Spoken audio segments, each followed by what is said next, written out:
Here, Neelam is our millennial, and I don't know if I should call her a rebel, but she's an intern with my organization and is also an MPH candidate. And Neera Bell, of course, wears several hats, and one of them is she runs the One Legal Path, an attorney. And you can see also, thank you, Neera, for making this happen, for supporting this chai and chat for this afternoon, the family-initiated support. And so thank you for being here. Surinder, thank you for being here. Again, your professional is psychology, you do counseling, and we would love to hear from you on the professional answers aspect of your perspectives. And Aparna we are collaborating with Banyan Way. She is the CEO of Banyan Way, and thank you for being here, Aparna. And I think we will all benefit, especially this is a much needed topic that needs to be discussed. And Banyan Way is where relationships happen, right? Okay. And Fatme, thank you for being here, and you are the policy analyst for Georgia Coalition's Preventing Domestic Violence. And you have so much to share as well today. Arshit, of course, is our international anchor, and will be seen from the journalistic aspect. He'll be providing some answers. And Isha is Isha, like I told you on the call, I think you're 17, I'm just 2 years older than you. So we are on the teenager side. Some people just never grow up, right?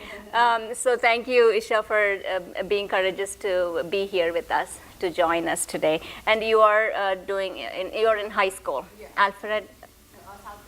South Forsyth High School. Awesome. Thank you. So the first question I have is for all the panelists, okay? And you can pass on the mics or you can switch it on.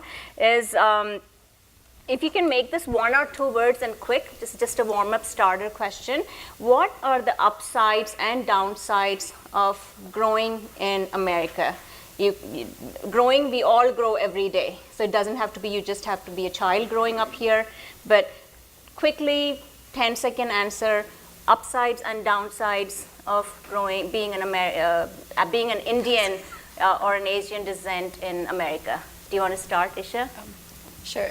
A pro is that it's very diverse here, so everyone is kind of, in a way, we're all similar because we're all in America. And you can look at the audience. Yeah, in a way, it's good because we're all Americans, so we're all similar, but we're also different because we come from different backgrounds. So I think that's a good thing about it. What's the downside? A downside is also that we're all different, so it's a good and bad thing. Okay, got it. Okay, sounds good. I would say I'm going to say it in 2 words. It's options and options, and I think it's both an advantage and a disadvantage. Compared to being in India, you have so many more options here to pursue your career or change careers, but I think having a lot of the options and trying to find that cultural balance can also be sometimes a distraction or make it more difficult to narrow down on one choice.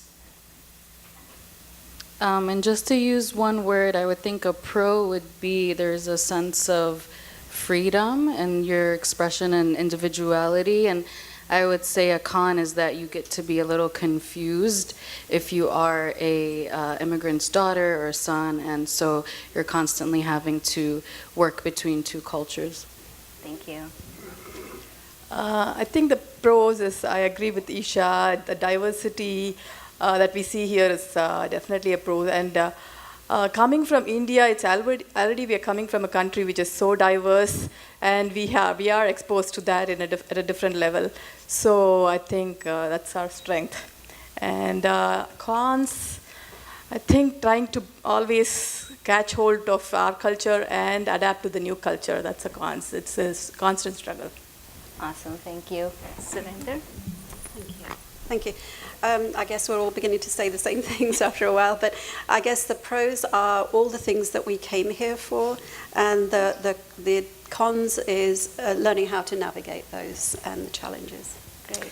Well, America is a land of opportunities, as we all know, and I think I'm probably the oldest amongst this panel. So when I came, it was at age 22. There was a lot of desires in me to blossom and more education and everything. So the pro was that When I went to law school at age 42, I wouldn't have dreamt of it going in if I was in India. So that was one. And then we'll talk about more about that aspect. And the con, basically, raising children here, it was a little bit of challenge, and we will discuss that too. So really, that's all I can say, that raising children here was a little bit challenging. Great, thank you. Gosh, I should have gone first. I feel like most of the stuff has already been said, but for me, the pro has been able to explore your personality, more individuality, but what you're actually made of. And the con has been mostly trying to find a balance between the Eastern and Western cultures and where you really fit in. I also echo what was said, freedom and excellent opportunities. The challenge is we all come from a very conservative background. So when we are exposed with all these opportunities, and then we tend to, especially me, tend to work with the same culture, that is where the challenge is. So we have opportunities, but how do we utilize them and grow as a community? That is what I think is a challenge.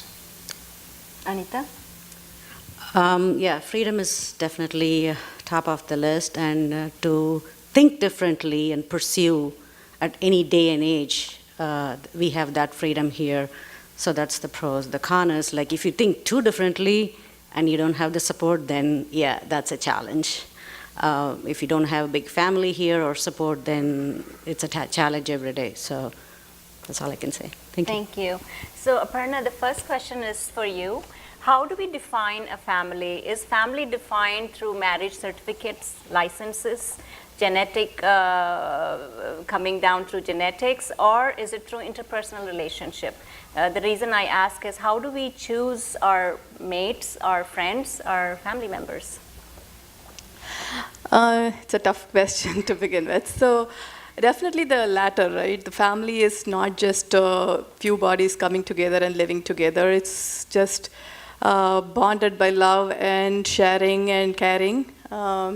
I think family is a foundation for, and it gives the strength for the society. If the family is strong, the community is strong, and the country is strong. So I think that is the family. Okay, very nice. I completely agree. And so you sort of agreed with the interpersonal relationships builds a family for health, wealth, and the future. Yeah, all of that. Thank you. Archit, so how do you think the communication has evolved over these years, right? Now it's more through text, instant messages, it's more through emails, and believe me, I fall into that category as well. So is it more challenging?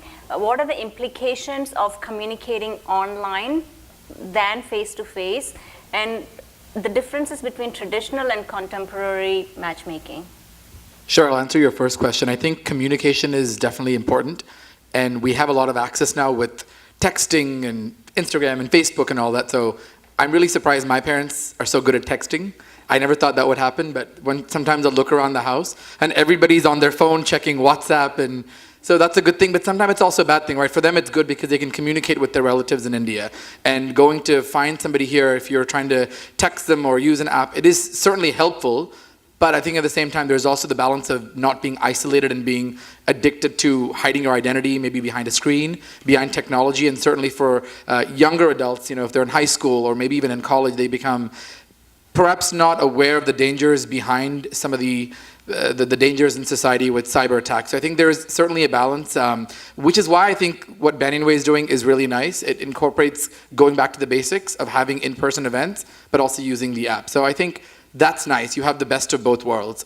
And in regards to continuing finding the right balance, I think it just depends on, I think what Aparna was addressing earlier.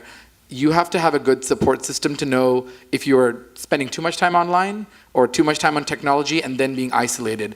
It's called social media, but how social are you actually being? So I think really finding that balance is essential. And talk a little bit more about the contemporary and the traditional matchmaking. Which one is safer, or is it something that has evolved because nobody's carrying those big phones nowadays? We've gone to smartphones. So someone actually had a good analogy, and I think it resonates well with our generation. And certainly no disrespect to either one, whether it's traditional or modern, whether it's traditional matchmaking through arranged marriages or through modern dating. But going back to what someone said, it's when it comes to Indian marriages, right? When you're young, they say don't take candy from strangers, don't talk to strangers. But when it comes to getting married, how much do you know that person? So yes, while there are a lot of strengths in finding the families and having similarities with language and religion and cultural similarities, it is a stranger situation where you're hoping that the blind date goes well. And there are many examples where it does go well, but certainly that is a bit of a challenge for the next generation to perhaps adopt. Going back to that, there are many examples of when it comes to modern dating. This is the app culture. I think everyone who's grown up now has not just the websites, but also swiping right, swiping left. So I think while that exists, again, how safe do you know that the person is not going to, is just there to perhaps take screenshots of your pictures or perhaps rob you or whatever it is. So I think going back and finding a good balance of using technology to our strengths, but at the same time, trusting the people that you value, your friends, your family, and making an educated choice, because no matter if it's arranged marriages or love marriages, both of them work and both of them have their challenges. So I think you have to find out what works for you. And the good thing I always would say is for most of us, for brown people, if you don't find someone, we have the backup of an arranged marriage. So that's always there, right? That's a good one. So Isha, usually adults nowadays are saying that young people are not respectful enough, right? And but it goes both ways. Respect, we give you respect, and you all give adults respects. But what are the challenges? Even if you can list the top 3 challenges that you think young people face nowadays, right? And are there enough grounds provided to continue that dialogue between adults and teenagers? I think the gap is increasing. So what would you from a teenage side say, these are the forums and dialogues that we can start with adults so we respect them and they understand and they don't invade my privacy?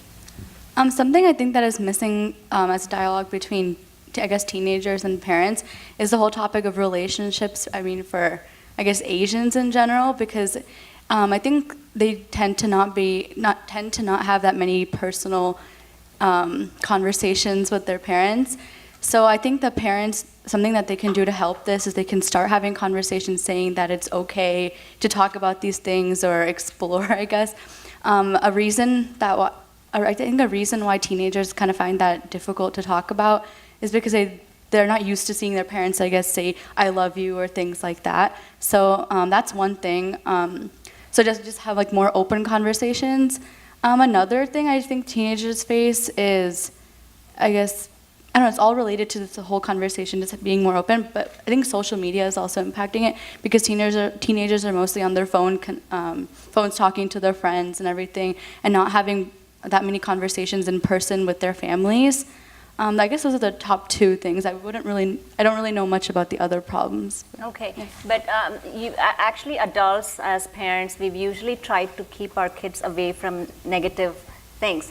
But do you think adults and parents are as much focusing on the positive aspects of empowering those children on the positive aspect, or are they only trying to say, don't do this, don't go there, don't meet there?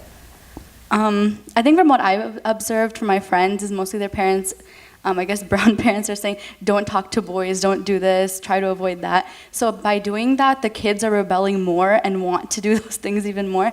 So by the parents saying it's okay or not even mentioning it as a negative thing, then it's fine. The kids realize that I guess they just have more freedom and they think it's better. Okay. Yeah. Thank you. So you're being very honest in your answers. So Neelam, the question for you is, Americans, is there any single rules for Americans or for us in developing relationship, right? Should we be more apt to rejections and disappointments? And because we've now in America, our cultural differences are that now we smile and talk to more. Is that construed as a person that we are interested in the other opposite sex whom we are talking to? And how do we address that? It's So actually a very basically my question complex is there a single rule for developing relationships in America? Honestly, no. There is no right or wrong, and there is no single rule. I don't think so, at least. From my experience, yes, going around with my own personality, I smile a lot. I smile at everyone. I like to make people smile back, because life is hard enough as it is. But yes, sometimes it gets misconstrued as me being interested in the other individual. And when that has happened, I've been pretty honest and straightforward, and I think that's the best approach, in my opinion, to be honest. If they approach you and you're not interested, tell them, I'm sorry, I'm not interested, or I have a boyfriend, or I'm about to get engaged. I make excuses, unfortunately. And I'm sorry, what was the second part of your question? So yeah, the second part was, is there a single rule? So my question is the cultural differences. Should we be apt to disappointments and rejections?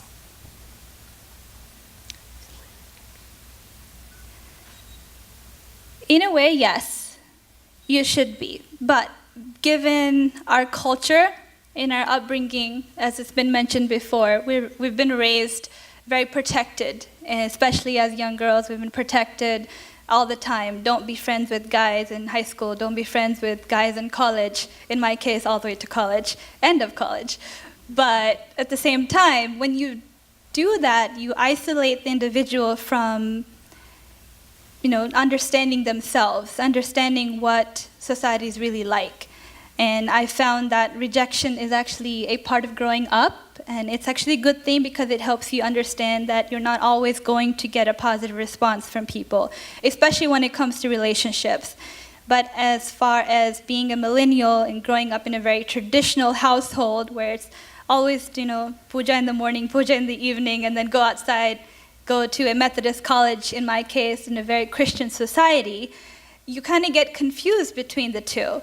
And when it comes to understanding relationships and how you're supposed to be in a relationship, what it's supposed to mean, I think it's very important for parents to have an open dialogue with their daughters, especially when it comes to understanding what it means to be in a relationship. It's okay to bring a guy friend home and not be really, really restrictive as far as you can't be friends with them.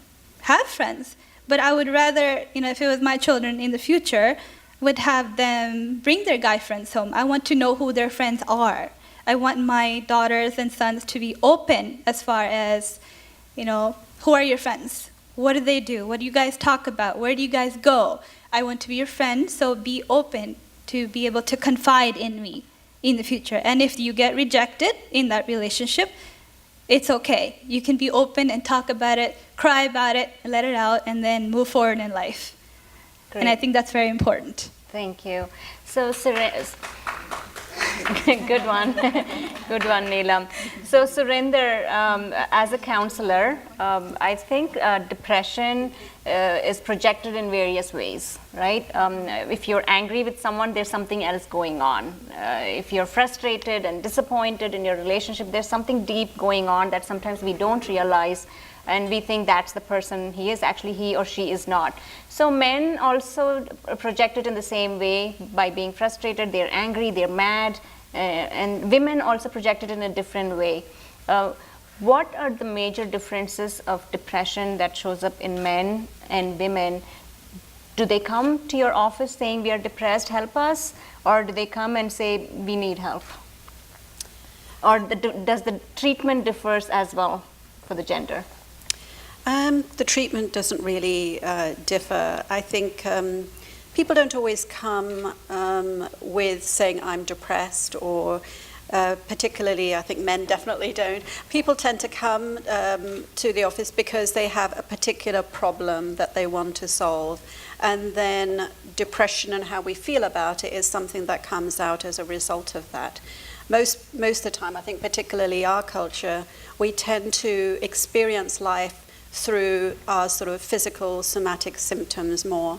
You know, I get headaches, I have a stomach ache, I have problems digesting, or I feel tense in my bones, those kind of things. Because I think that's generally how we tend to express how we feel, how we don't feel. And exploring that in terms of emotions, thoughts, problems is something that's a little bit new to most people of our sort of culture.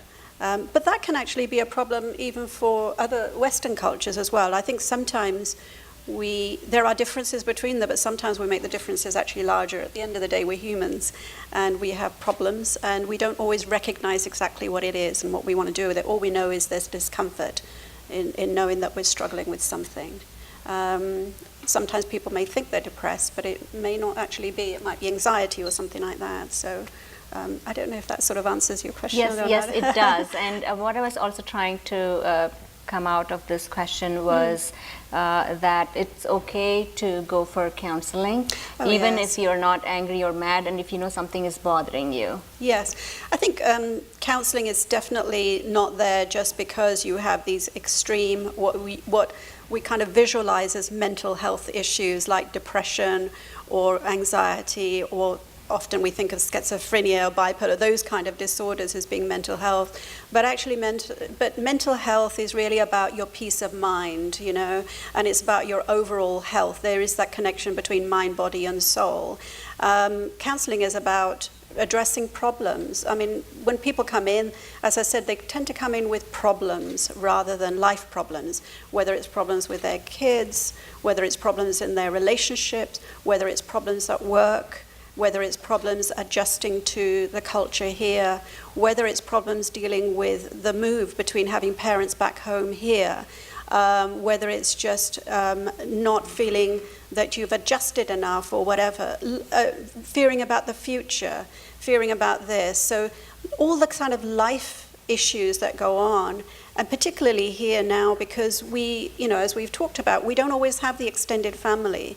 Back in India, we've always had the extended family, somebody or another we can go to.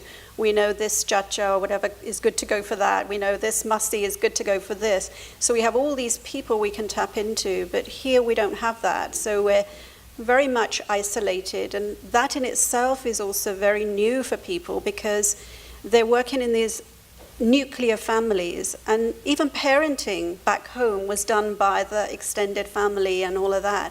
So even parenting is very new, and it can be a struggle, but it's okay. You know, I mean, that's normal. Most people are going through struggles, and so counseling you can go to for anything where you feel it's a struggle, even if it is just to talk things through.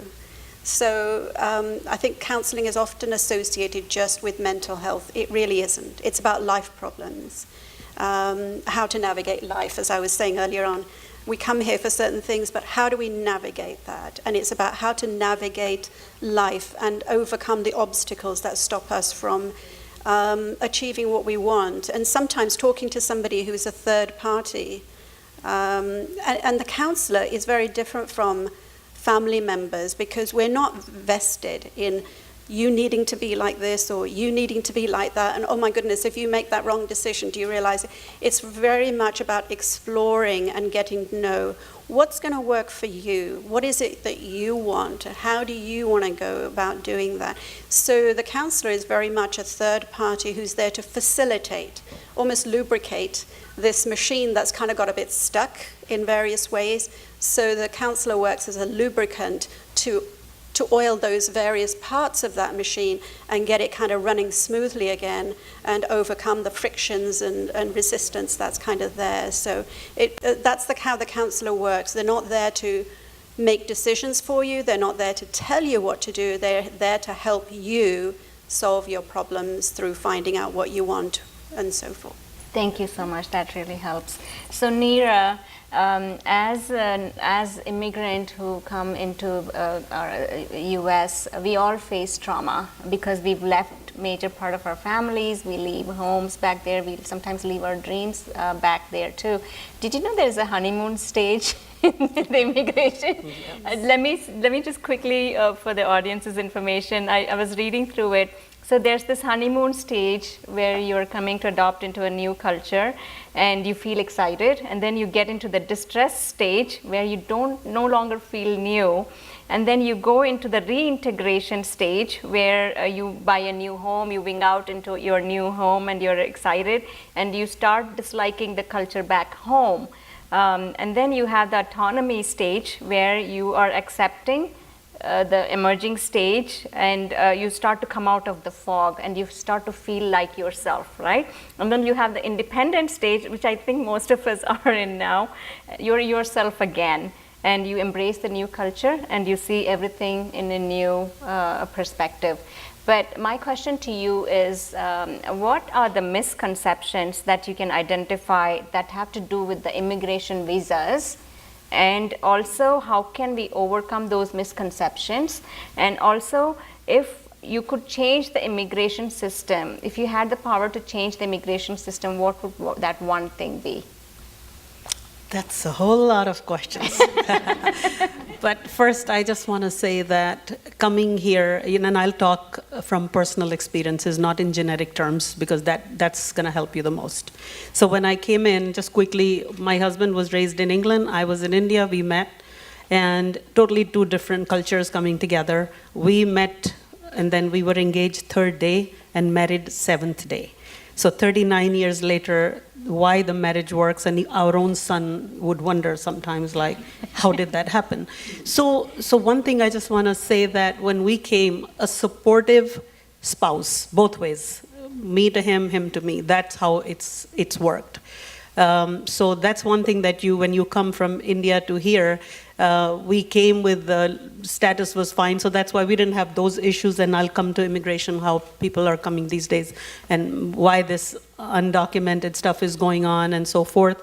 But if you were to hear our son today, who's 35, to talk, and then the millennials, the way they're talking, so I'm hearing that a little bit of resentment in their voices where they could not talk to their parents openly. But one thing, because there's no rehearsal, you are parent only one time, and we brought up our child in such an open way. We supported, both my husband and I, supported him what he wanted. We were good listeners. And so when he said, well, we never said, well, doctor's the only thing, and so the openness, he could talk to us about drinking, he could talk to us about girlfriends, everything. And I think we gained a friend in that aspect. So the biggest compliment we get is that, Mom and Dad, you are my best friends. So to all those parents who probably still are in those old ways of upbringing, I couldn't talk to my parents there in India like that either. But I had told myself then what kind of a parent I was going to be by learning and keeping that awareness, and what kind of a mother-in-law I was going to be. So those are the things that I have learned. So coming to US, first of all, as newly married at age 22, came here, had lots of dreams, and wanted to study more. So I'm glad that at age 42, I went to law school when I was at Emory Dermatology Department, totally changed my career. So that was an inspiration to our own son, that Mom can do it, I can do it too. So after that, when I became a lawyer, of course, then immigration law, I got my first job as in an immigration law firm. So a lot of things started kind of making sense, and everybody wants to come in. First thing they say, oh, we are here visiting, but we don't want to go back. So I'm like, okay, well, I wish there was any visa that could just keep you here. So while immigration is such a complex subject that I cannot really address each aspect of it, but if I had to change one thing, I would say that we are in need for all sorts of help, meaning skilled worker, non-skilled worker, unskilled worker for agricultural farming, chicken farming. So when we talk about easy way to come in would be to issue only work permits. And my gripe with my congresswomen, men that I meet, the senators, that's all I'm trying to say. Well, you gave DACA, the deferred action, to those kids who were brought as infants in their parents' lap and had no say in when they were coming here. So President Obama did a wonderful thing by signing an executive order for DACA. So all those kids, and I remember in my office, such like cries and happy tears, but those kids, the siblings who were born in US, couldn't understand why my big sister is crying or my parents are crying. So that was a beautiful sight to see that DACA happened. So if it was up to me, I would do same thing for DAPA, the deferred action for parental arrivals, because inaction on Washington's part, the real families are being impacted. So because they are not moving, no bipartisan immigration reform is there, so families are suffering. So if it was up to me, at least I would issue those work permits so people can come out of shadows, drive legally, pay taxes, and do it in the right way. So that's one thing. And anything else? No, that's a good one. So let us know how we can help you to make that happen. That's right. So the comprehensive reform, make calls to your senators, your congressmen, everywhere. Just let them know that this reform, we as a collective, I'm sure you will agree with me that nobody is advocating that people should jump borders. And I'll tell you, one time I was in immigration court, and my client, of course, was asking for bond. And the judge said very sweetly, and Judge Cassidy he'll do what he has to do, but he sweetly asked, "Sir, if you went to Disney World and you didn't have a ticket, would they let you in?" And of course, my client had to say, "No, sir." He says, "That's exactly what it is. We have laws that need to be followed. And if you don't follow the laws, of course, if you get arrested, then we have to send you back home." So while it's a very simplistic way of saying that, but I feel like the government needs an immigration reform overhaul. And so that people like skilled workers, the H-1B, IT, I just kid around with when they were saying that, H-1B visa, we don't need expansion of it. And I said, you won't even know how to turn your lights on without our South Indian H-1B IT people.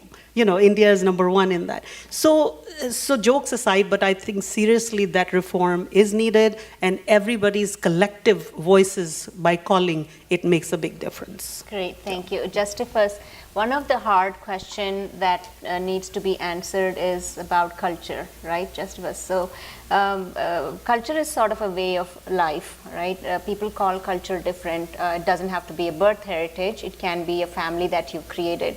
But culture and your identity gives you a sense of belonging and know who you are. What is one thing in culture or your culture that has taught you something that keeps you, that it's you? What is one thing that has kept you strong because of your culture, or has kept you going? Sure. And you've sort of never questioned that aspect. Yes. The immediate response would be contentment.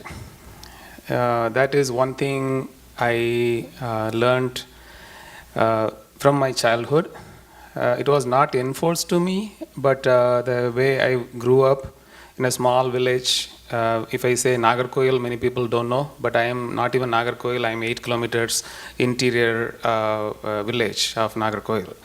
So we grew up in a very small village with 6 siblings for my dad and 6 siblings for my mom.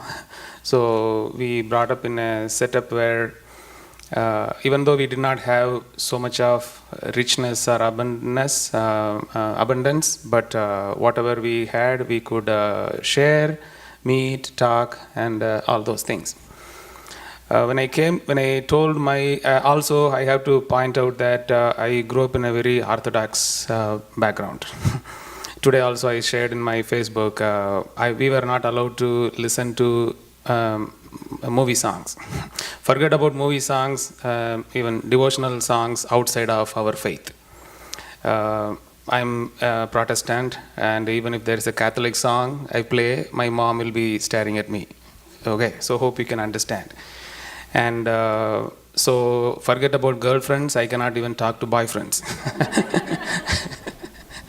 So if I talk to somebody, there will be a discussion, there will be a discipline room in my home, and I have to deal with all the things. And I have written apology letter to my dad that I will not talk to my friends 3-4 times. So having said that, even though all those things were there, but I could see people around us helping, guiding. And when I told, hope now you can understand, my dad and myself, we did not have a very good relationship at all. But when I told him that I am going to Canada and I got the visa, I did not even tell him, because he always challenged that I will not be a successful person. So because of that, after studies, I worked hard, went to Delhi, got the visa, and then I came home and they said I'm going for 2 years. He said no, because 3 folks from our village went and then they never came back, so you are not going. So I had to convince him, and I came. When I came here, especially in Canada, that was a small island called Prince Edward Island. It was so different, but I was always thinking about going back and then learn quickly, and now 21 years later I'm still here. But talking about culture, I always wanted to keep that culture around me, and I always interacted with friends, and also at workplace I made sure that I was proud of sharing that. And because of that, I got acceptance from everybody. Now, continuing that is a big challenge now, especially when I am an entrepreneur. It's no longer I'm working for somebody. I have to create opportunities. I have to raise capital, and it's a big challenge. And in the meantime, I had to go through some health situations for my wife, and imagine I never had a background or deeper pocket to handle many things, and when I told my dad that this is happening, I told you already, why you are still there? So and I looked around here, it is hard, so I kind of left alone, and that is when Nazeera got associated with me and then gave some help, guidance. And many people came together, and that is where the culture, since I maintained, I was not afraid of asking for help. That is very, very important. One thing I have been seeing, especially in Indian culture, is that we are high intellectuals, and we like to stand on our own. The moment we are in a situation to ask for help, right, that itself brings a lot of depression. That we should stop. I'm connecting this and that because when I was in a small village, if there is a problem, I could go and then talk to anybody. They are not going to say, why you are asking me, or why you are talking to me. And I think that kind of culture, if we nourish and promote that, I think that will be really helpful. Thank you, Justice, for that very honest answer. So Fatme, the silencing of women, especially in the South Asian community, happens a lot, sometimes behind closed doors or in the front. And I'm sure I don't want to specifically say South Asian community, but I think across the world, Western and Eastern cultures, that they not only suffer in silence, but also they're stigmatized. And they're further victimized if they speak out, and the oppression continues to happen. So, and any man who abuses or touches a woman physically in a negative way or hits the woman is a monster, that according to my eyes. But tell me, what does your organization do for such women who want to just live a life of integrity? Because they rightfully have so. And I'm not just talking about women, I'm also saying equally or not equally, men might be suffering the same. So either way. Hello, everyone. So I think to answer your question, specifically what the coalition does is that we represent 55 domestic violence programs and shelters across the state. And the types of services that we provide, we don't work directly with survivors. However, we try to equip the staff that do work directly with survivors with training, which includes the best practices that they need in order to be survivor-centered, in order to focus on empowerment and not necessarily victimization. And another part of it is what I do is policy.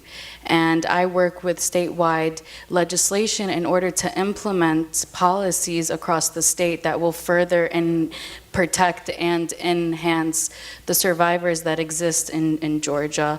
And we also provide technical assistance, which we try to equip the staff, like I said, in the programs with everything that they may need, because they are a nonprofit and because there is a high turnover, because this is a very difficult field to work in. And so what our organization does is support everyone that does work directly with these survivors. Yes. Can you tell us, or if there's any new policy or a recent policy during the last legislation that was passed? Awesome. Yeah, so we actually passed a really amazing piece of legislation in the last session in order. So a part of the problem with trying to leave abusive situations and homes is where you're going to go. You may end up in a financially abusive and controlling situation where you're not in control of your finances. Or, for example, your name is not on the lease, or if it is on the lease, you may not be able to break it. And so for public housing, there are rules and regulations that allow survivors to break their leases without having any kind of financial penalty or any kind of ruining their credit scores. But this wasn't applicable in the private sector. And the majority of apartment complexes and housing that exist in Georgia are through the private sector. And there wasn't anything in the law that was going to protect survivors who wanted to break their lease in order to live in safe housing to go and do that. So in the last session, we passed a law where if survivors wanted to break their lease in private housing, they could do so. And they would need to provide proof in the form of a temporary protective order and also filing a police report showing that there was domestic violence. And that way they can leave without having any kind of penalty on their record and being able to start their new life. Without this huge burden and because a lot of survivors end up going back because they don't have the means to start their new journey. And so this is new. It was just implemented July 1st, 2018. And if anyone has any specific questions about the legalities regarding this, there's a great fact sheet that I can share, and I'll leave my business cards in the back. And so if you have any additional questions, I'd be more than happy to ask or to send you to someone who could answer that. And this is just a follow-up question. So suppose the legislation needs to be passed. Do you need advocates as citizens as us coming to those legislative sessions, or do you go through those 50 organizations you talked about? I'm saying it because we have the audience right in front of us. What do you have to say to the audience? I would say is that your votes count, and the people that are in power are making decisions that are impacting your life every day. And your citizenship and your participation is what's going to influence the certain protections that will happen. You are the constituent, and you have the power more than, for example, GCADV, because you're the ones who are going to hold them accountable to the promises that they made in order to be in that position of power.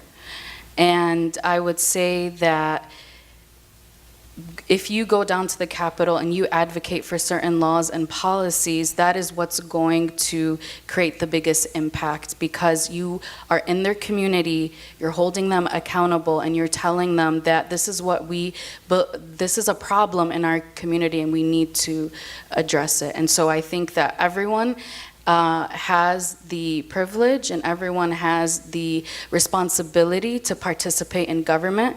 And that is the part of the freedom that we came to be a part of here that we may not have had back home. And that's something that we really need to take seriously, and we have to take into our own hands and participate, especially in our communities. This is election year. It's a very, very important year.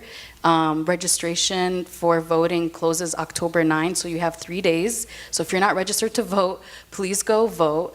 And I would encourage you to attend events of representatives and senators in your communities that may become the people that are going to be in the positions of power. So, thank you, Fatme. That's a powerful statement.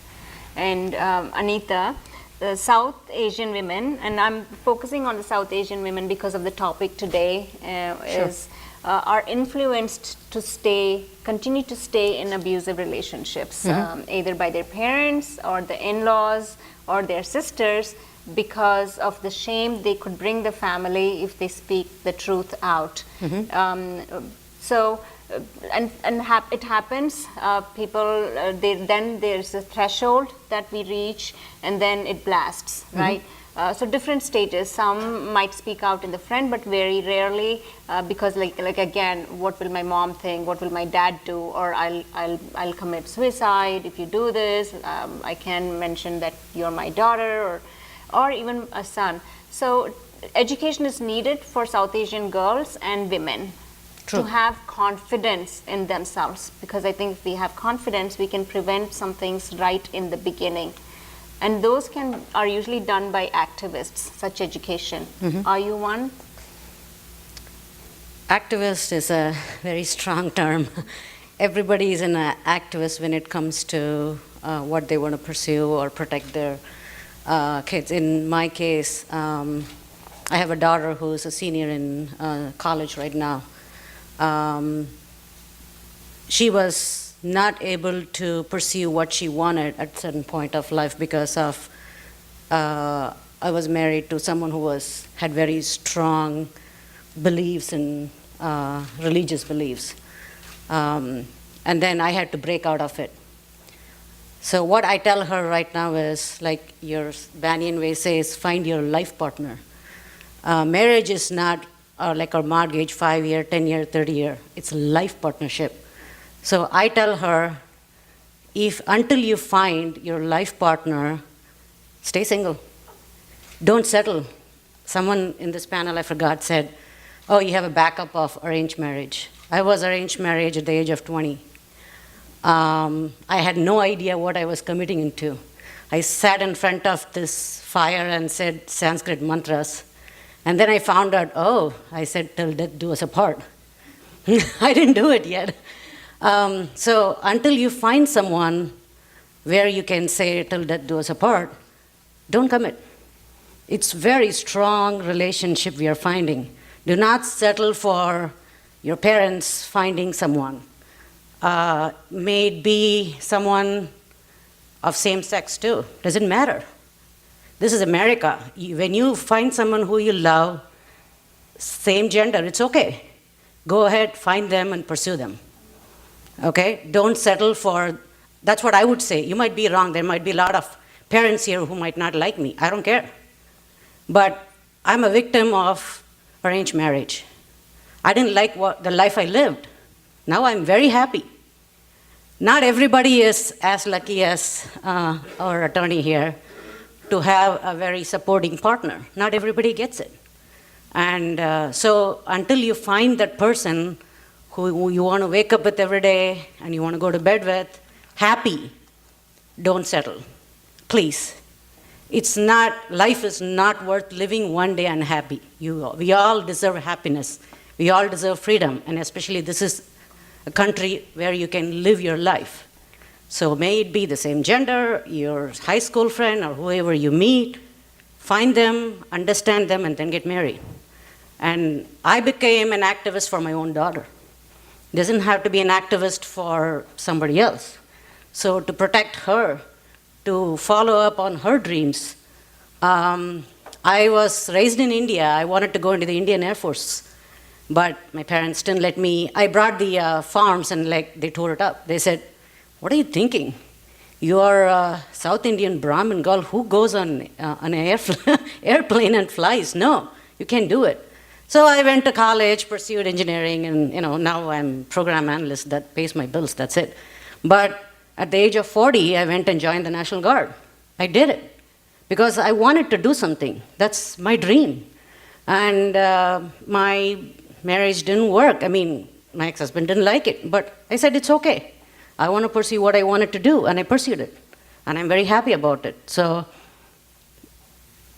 that's where activists, I'm not being activist for a lot of people outside. Maybe I can't do all that, but at least I started at my own home.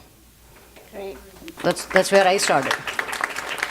Thank you. Yes, Neera has a comment, and then Because Neera. I'm a family law attorney as well, besides immigration, and so I really, first of all, applaud you for the steps that you took. Because when I counsel, young couples and anyone coming to me for divorces, and maybe by virtue of my gray hair that are now being hidden, but anyway, I sit and tell them that women empowerment, because I do come across a lot of the domestic abuse and things. I am an advocate for women empowerment. What you saw, and you're so right that I'm very, very fortunate to have a spouse who's so supportive all the way. And then, of course, both ways, it took effort. But when it doesn't, I tell people it's not worth it. Don't just think that you have to, that you must, bear that abuse or oppressiveness and everything. So in my advice, legal advice is separate, but in my counseling, so to speak, and I'm not a counselor by any chance, and I tell them, I even direct them to people like yourselves and say, just seek professional counseling. But just when I hear these things that I tell them, I said, first of all, don't force your children, you're 21, 22, and it's time to get married, or 25. I told the same thing to my son, unless you find someone who you can trust and do it. Dad and I, it just worked. I'm so happy that it worked, but every time it doesn't work. So I am absolutely with you and with anyone who is in this situation to find your own way, to look within and say, just because that, like you said, you don't know what the heck you were committing to, just because you made that mistake, there's only one life to live. So give it a deep thought, not just like, oh, he snores too much, or he's like, those kind of things are, I tell them too, that be careful. And if there's any mother-in-law issues, well, I tell mother-in-laws to just stay away for a while, let these two people come together, and it's okay, both sides of parents. So I can really talk and talk, but I really want to commend you. That's why I wanted, don't think that when marriages work, we are all like righteous, and no, I know that. Many, many times it doesn't work. So, and it is okay, especially in this day and age. It's okay to relive that and provide your child with maybe someone who will come in your life and who can be a dad to your child. It's okay. So that's what I wanted to just comment on. Neelam, I think Neelam had a quick comment, and then we'll move to the next question. I also wanted to commend you for your strength. Hearing all these stories, it makes me realize that women tend to forget their own self-worth, especially in domestic abuse situations or being in a married situation where you don't have a spouse that is supportive of your relationship and how they treat you, and whether it's family or education or anything. But you forget that you're the prize. As a woman, I would say teach your daughters that they are the prize. They are worth it. They're valuable. And, okay. I think my question that came up in my mind while she was talking is, and I'm a little emotional about this because I know someone like this. There's a tissue there. Give me 1 second.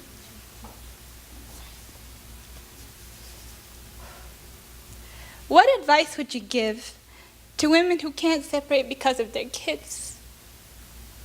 What their kids will think of?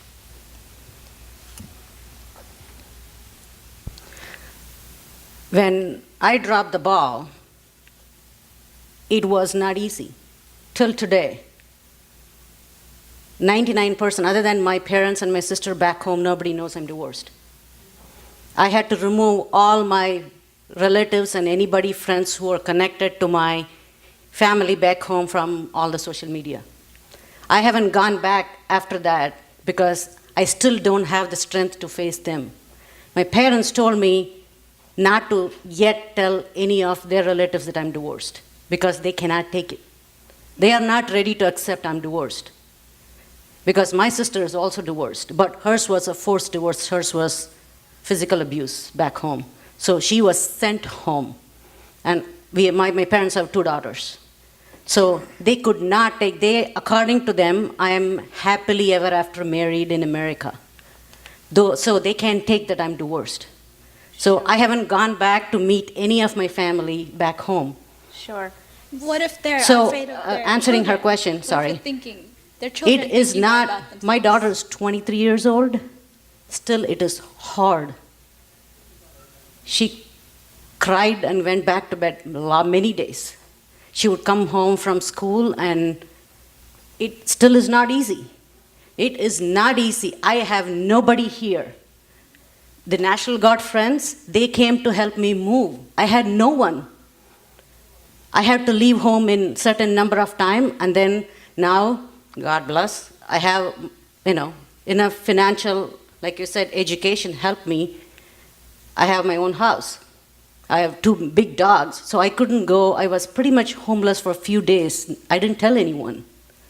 I lived in my car with 2 dogs. Sure. Okay, so it was not easy. That's why I'm saying, before you commit, be sure you're committing to someone who is going to take care of you. And that comes back to what Banyan Way is doing, making sure you meet the right person. So with that question, I want to go to Surinder just to move further, and we'll come back. So I know you had a comment with that. But the next question for you, Surinder, is love. Growing up, the word love is such a positive word. मुझे प्यार हो गया, I've fallen in love. It just brings that aura and the transformation in a person. If love is so much joy to the ears and to the reality, why is it so conflicting and painful? Gosh, that's a hard one, isn't it? I don't know how you answer that, really. I guess because it matters so much is probably, if something matters a lot, then it causes us huge pain as well as joy. There are, there is so many things that we get from it, but then there is also the fear of losing a lot from it as well, the consequences, and I guess maybe it's just that, the balance between the two and feeling comfortable with that. The more intensely we feel it, the greater our expectations perhaps as well go into it. Then when those expectations or hopes or desires don't live up to it, then the greater perhaps the fall as well.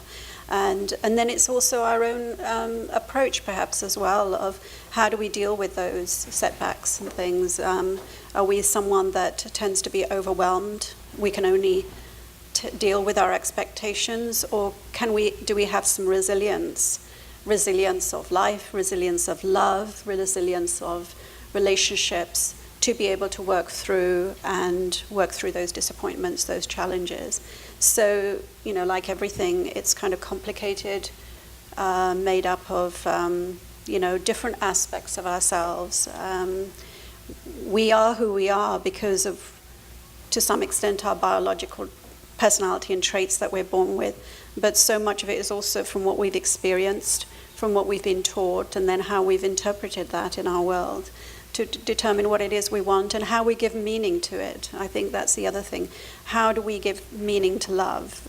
Love for all of us, I think, if we did it, would be so different. And how do we feel comfortable that love is returned and it's felt in the way that we want, or it's given to us in the way we want? So I don't know if that sort of answers your question. Yes. But it's complicated. But the one thing I wanted to say was that, reality and truth is subjective. So whatever we feel is true for us.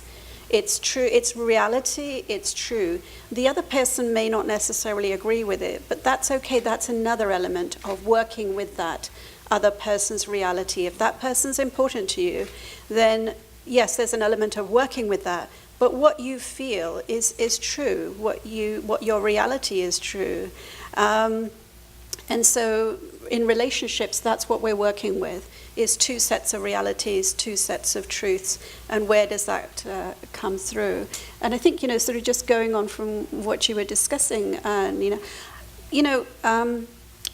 people are experiencing all sorts of problems in their relationships, whether it's getting a relationship, finding somebody, or whether they found somebody, it's not right, they're having problems and they want to get out of it, or whether they want to stay with that person, but it's not working and they want to find better ways to deal with it. But I guess the thing is, we all make the decision that's right for us in our own way. And one person's decision is right for them. It may be very different from somebody else's, but it doesn't make it wrong. It's about finding the solution that's right for you. So for one woman, it may be that if she really feels she cannot get out of that situation because of who she is, the situation values, then it's perhaps a way for her to work with somebody that can help her to manage that situation in the best way that's for her, that works for her. For somebody else, it may be, I need to get out of this. And so then it's a question of, how do you work to get out of that? We each have our own resiliencies, our own strengths, our weakness, our own obligations and strengths, and our families around and community and the way so we have to make the decision that's right for us. But the important thing, I think, is that we access people and go to people that can help us to achieve what we want in life, because that's the most important thing. And the other thing is, I think, I don't want to go on about this, but it's so important, I think, is that we're talking about a lot of stuff that's very reactive. How do we deal with this problem when it happens? How do we deal with that? And I guess as a counselor, and also as a mother as well, my children are like yours, grown up, and I think really and I see my clients coming through with their problems, with their children, with their families, and to me, really, I think it's about, why not avoid this situation in the first place by, helping our children to be able to make the right decisions themselves in the first place? So how do we parent them? And I often say that when you first have a toddler, what you're really parenting is that grown-up child. What values, what qualities do you want that baby to have as an adult, not as a toddler, not as someone who's going to school. We tend to be very short-term about how we parent our children and about what we want our children and how we see our children. But really it's about the qualities we want our children. What's going to make our children successful in the outside world, but also as human beings in a relationship? What's going to make them successful? Because none of us want to go through any of this. None of us want our children to have to deal with setbacks, problems in their marriage. None of us. It doesn't matter how conservative we are, how unreasonable as a parent we are. None of us actually wants that for our loved ones at all. So it's about avoiding that. And it's about really being visionary about, where do I want my child to be as an adult and who they are, rather than, are they making the SAT scores at this mind? Have they got into the right school or whatever? It's really not about that, because none of that matters. All that will take care of itself if you take care of those kind of things. So. Sure. And can I just comment, when you said your mother, you haven't even gone back to India. What's so sad, my mother is 81 years old. She lives with us. And when I said I couldn't talk about boys or at that age in 1970s, but my mom now having lived here with us and how she treats, so close to my son.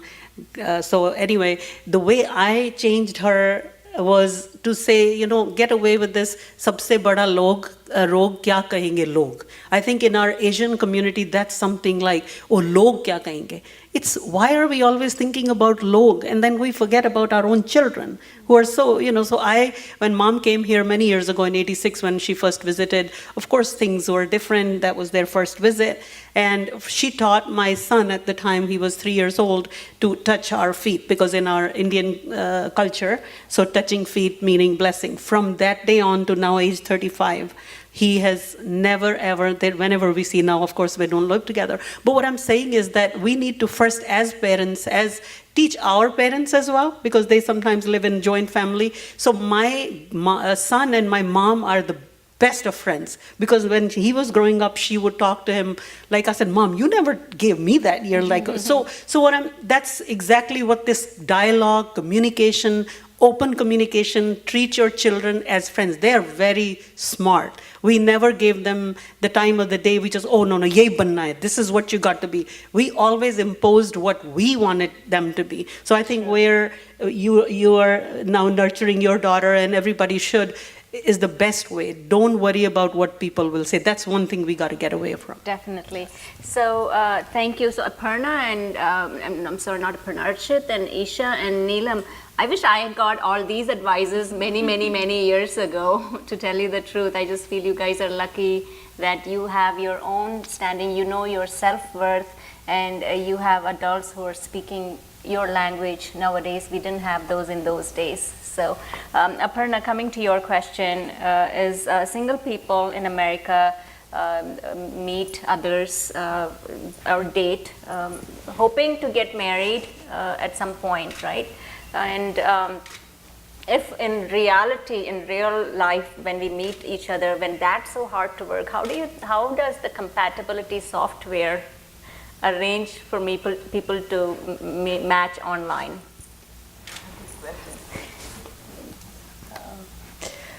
So, going back to why I started Banyan Way, that has a reason why I started. So, about a year or a year and a half ago, when for 5-6 years we have been talking, me and my friends have been talking about, our children are growing up, and when we used to go to get-togethers, we used other parents who had older children. They were worried about their children finding their life partner. So, looking at what is out there in the market, I could see two extremes. One of them is the matrimonial websites where everything was arranged by the parents, and the other extreme is the dating app where everything was left for their children to find on their own. And talking to children, I also found that they are hopping from one dating app to the other, and they are frustrated and tired of doing that. So I agree that the technology alone cannot solve this problem. Definitely, this is a human problem where people have to. And the second thing is, in India, when in a household, if somebody would start looking for a match for their son or daughter, the entire community would come together and start helping. My aunties, sons, neighbors, neighbor is there, and uncle's opposite house there is a good girl, and all those. So the community will try to help find a good match, and that network and that relationship or the secure feeling, all those are missing here. We are all in isolated pockets trying to figure out where that ideal partner is. And for the children, it's the other way around, right? They don't want to take help from the parents initially, or anybody for that matter. They feel that they can find a life partner on their own, which is ideal. If they find someone on their own, that's ideal. And after a certain point in their late 20s or early 30s, they are open to being introduced by someone in their network, parents or relatives or friends. And at that point, the choice also goes down, right? So the challenge is if you use only technology, then you keep chatting for hours and hours, and this is what I heard. I've been talking to about 300 singles over the past 1 year or so. I've talked to so many singles. I have 2 girls, but they're not in that age of marriageable age yet. But so I realized that technology alone will not solve this problem. Technology is to bring people together. We have a smaller niche population, and we are scattered everywhere, and we moved 20, 30 years ago, and we have children, and we have to help them. We do so much for their education, for their extracurriculars, to get into college and everything. This is a life decision. Finding a life partner is an important decision that is going to help them for the rest of their life. So I felt that in addition to technology, what we can do is bring the community together, see whether we can build some kind of touch point or reference, and give them opportunity, the platform to come and meet in person. So we have had events in the past 1 year, and that is something that people like because they come in a no pressure environment. It's not speed dating or anything. They come and do some kind of activity together and try to get to know other people.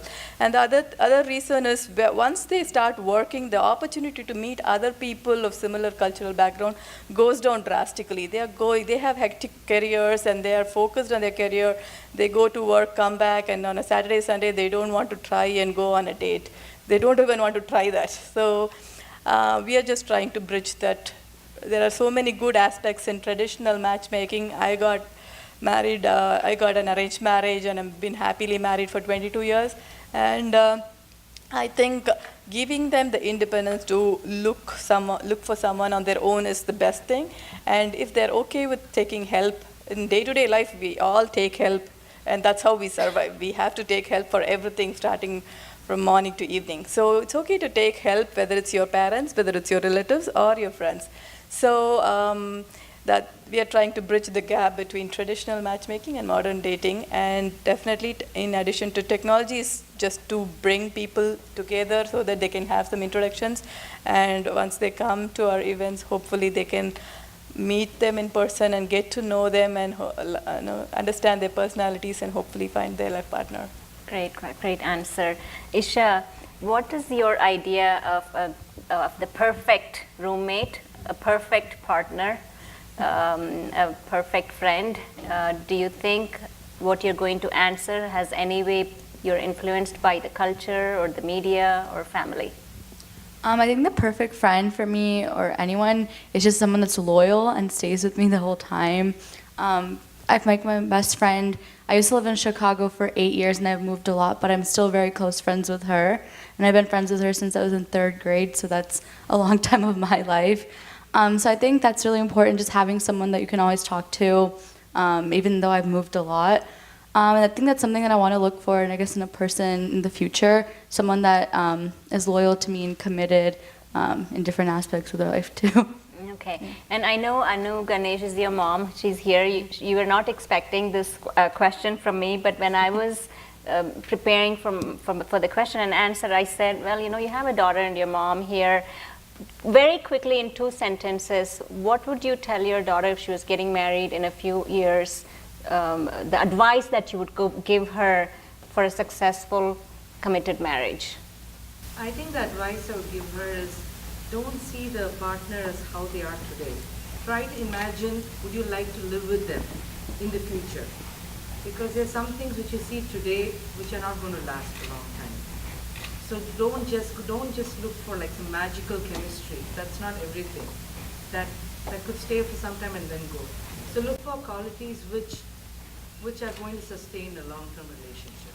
Great advice. Thank you, Mom, Isha. So thank you so much. And Archit, actually, Robert Sternberg has described the triangular theory of love, right? So he says if you have the passion, the intimacy, and the commitment, any relationship, especially the interpersonal relationship between partners, is going to survive, right? With that said, it's an ideal situation where you would expect it to happen for anyone, and we wish them the same. But in this age and technology of frauds happening online, women are going online to seek relationships. Sometimes they're at a vulnerable stage, they're divorced, they're widowed, and they would just like someone as a companion to talk to. What are the chances of getting caught into cyberbullying? Or what are your thoughts as a journalist who has traveled across the world of people moving away from their partners and getting revenge from them and posting their intimate videos online without the consent? And how should we deal with that? How should women or men be careful of such frauds? I would say cyberbullying, all those things come into it, catfishing, the ghosting, and all that millennials could fall into, or the teenagers. These are very difficult questions, but I'll try my best to answer them. Firstly, I also would like to thank everybody on this panel. I think this discussion has been very thought-provoking and evoking. So let's give all of these people a huge round of applause for sharing such personal stories. And Nazeera, of course.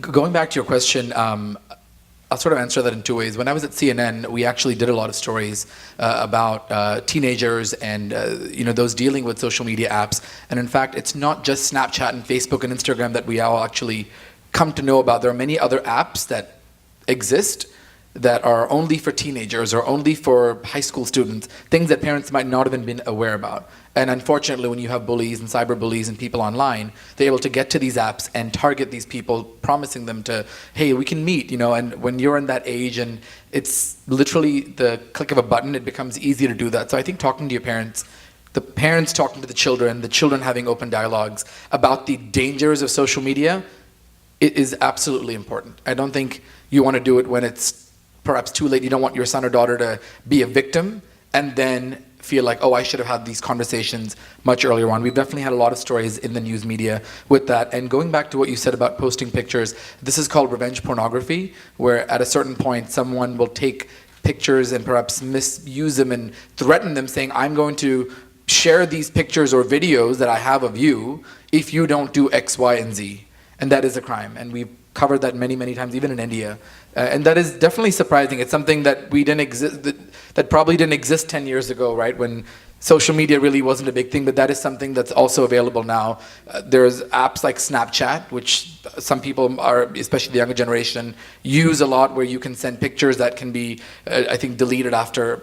It's a very temporary thing, but people who are criminals or people who want to misuse those pictures certainly do that. You can take screenshots. So if it gets in the wrong hands, you certainly want to think about those implications. So in terms of dealing with bullies, if you are in a situation like that, or if you know someone, it is certainly best to report it to the authorities. I also want to jump on something that was discussed earlier with both Anita Auntie and Dr. Val. I think it's so important that there are so many things that we can learn from our parents, and being Indian American, we also take pride, our parents and our relatives take pride in saying, we have a very strong culture. We have a lot of, traditions. And those traditions are certainly important, but I think as the day and age evolves, knowing how much emphasis to put on things like that, and I can share a personal story that I think is very applicable, is I think the measure of success. I think, as Anita Auntie pointed out, I don't think if you're married happily, wonderful, but I don't think that's your sole definition of success. And I think we as individuals, as Indians and Indian Americans, and as a society have to come to set that benchmark, constantly asking someone, when are you getting married? When are you getting married? Are you in a relationship? I think that certainly has a lot of, you're not a failure if you haven't done that. Maybe your time isn't now. It could be 3 years from now, a decade from now, or maybe it isn't.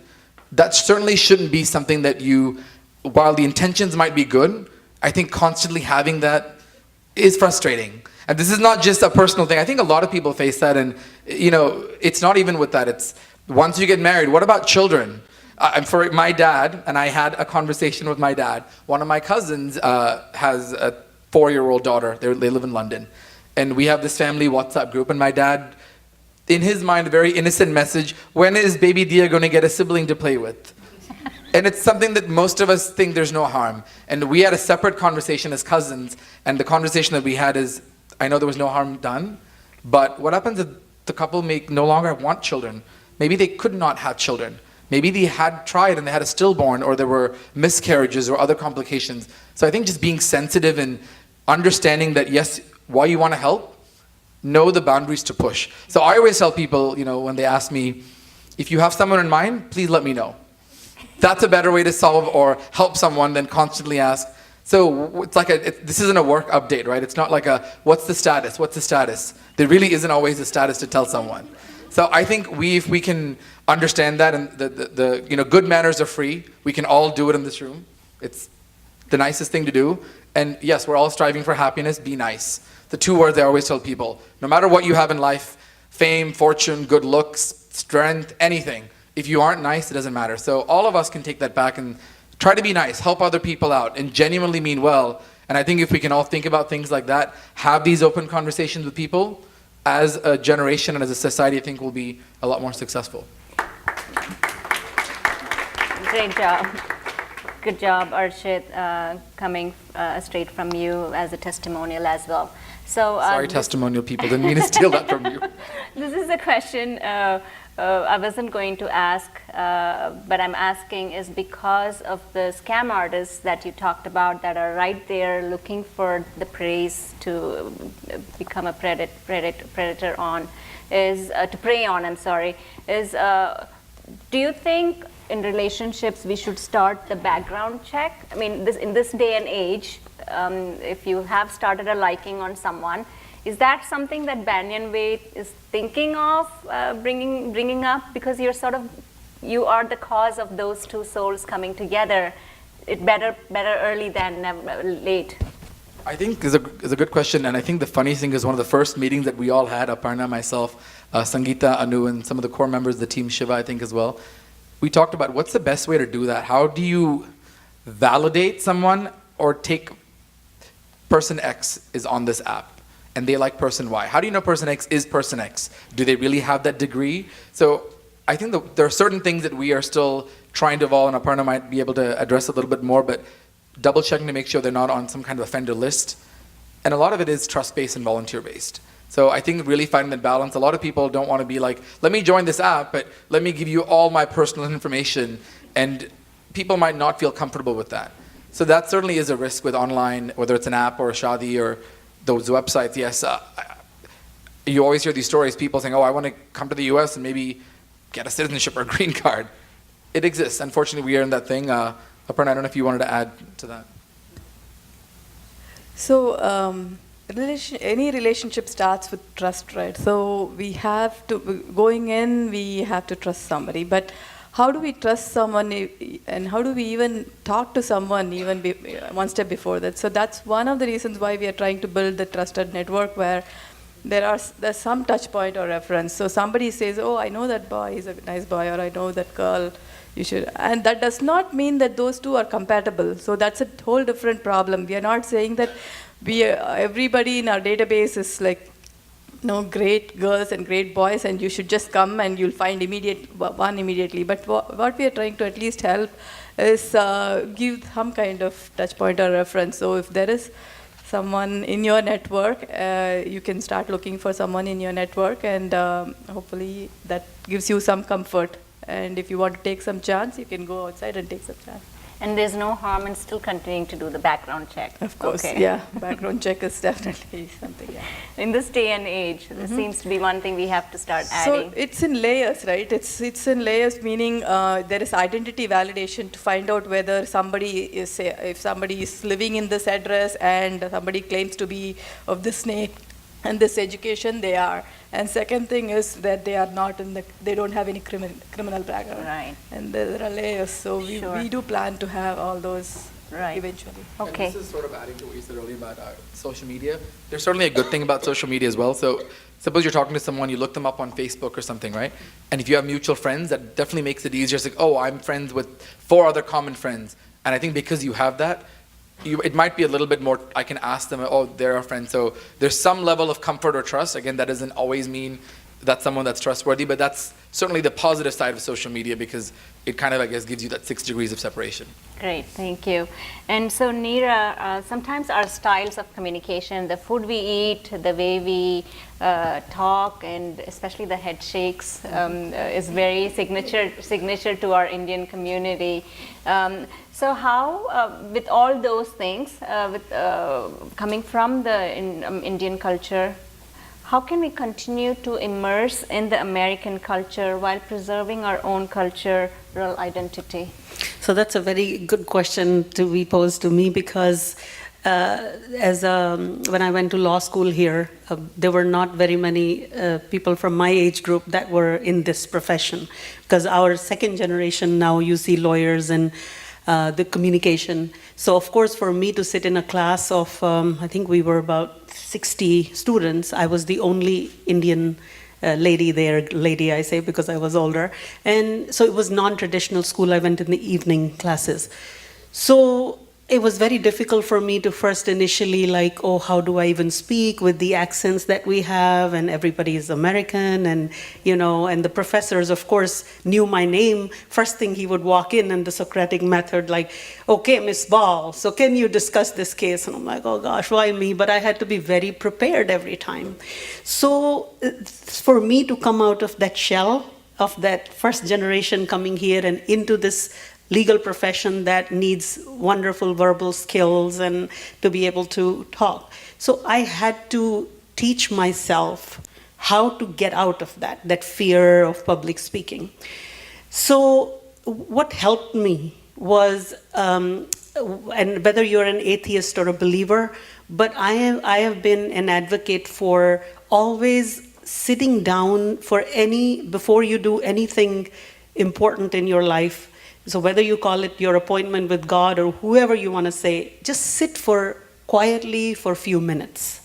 And you will be amazed at how that energy, or whatever you want to call, comes to your rescue, holding hands. And this was the principle I brought our son with. So from very childhood, he saw me sitting, and the positivity that we spread. And one thing, my husband never ever, there was never a day when he didn't tell Sumit, you are number one. You are number one, from elementary school to the med school. So that positivity, along with sitting down, and he then became, I guess he followed. I never preached that you have to be going to temples or churches or wherever, just be a good human being. So he started sitting. And as a result, when he was 22 years old, he became a vegetarian, he quit drinking. And then I'm wondering, like, are you even going to get married, or what's going on? He's becoming a sadhu. But what did he say? If I can find a girl who is Bollywood, meaning she's pretty, and she's vegetarian, and she meditates, and no alcohol. And I'm like, oh, I don't think that he's going to be married at all in this life, because no Bollywood girl. But what happened was, it's like he attracted that. Right. By sitting down, by praying for, probably. So Gayatri, who's our Gujarati Bahu, Gayatri Patel, she is Googleable. She made a movie in India, and she meditates, and she doesn't drink alcohol, and she's vegetarian. And I'm like, right? So this is just an example I'm saying, not that. And for me now, you asked, judgeship is in the horizon. All of a sudden, I'm like, about a year and a half ago, I feel like I want to be a judge. Now, judge, an Indian woman from South Asia, living in East Cobb, all white, male-dominated county. But again, what is it that takes me out of that shell and stand up for all our South Asian women is that guidance from within. So I really, really want to emphasize that, again, not preaching religion or anything, but just see the effects of, if you make that a part of your life every day, morning, evening, whenever, you will see that guidance, and the vision I always see, it just comes to pass. There is no other way. Very so nice. That's it. So, Fatme, domestic violence is not a family matter, right? Because it affects the community, and it's a sort of a domino effect. What can you, and I mean you, your organization, so the people you work with, is there a specific strategy to put a stop to that? Absolutely. I think I love the word that you used earlier, which was reactive, but there's also proactive ways. And mainly that's education and research, and being able to focus on prevention. So before it gets to a point where we have to intervene, we have to be able to stop it in the first place. And I think that starting with recognizing the signs of what abuse are and educating people on that, really emphasizing self-worth, really emphasizing that you have the ability and the autonomy to make your own decisions and to be able to recognize these different things that are going to impact your life. And I really hope I'm answering your question. Yes, you are. And I think that another thing is doing research about it, is learning the different ways and how, and very culturally specific research too, and being able to be a part of the world where research influences policy, policy influences people. And that's the cycle that we have to be a part of, and being able to participate in all of those different things is a way to stop domestic violence, because it's a everyone issue. Sure. It's a public safety issue, it's a community issue, it's a interpersonal issue, it's a women's issue, it's a children's issue, it's everyone's issue, and we all have to be a part of breaking the cycle to end it. Great, thank you. So, Neelam, what challenges do you think are confronting, especially the Indians in U.S. today, and what is the American dream, according to you?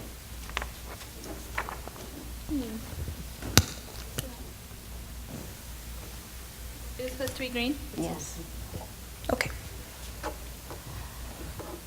Can't say I've thought too much about the American dream, to be honest, but I'll answer that to the best of my ability.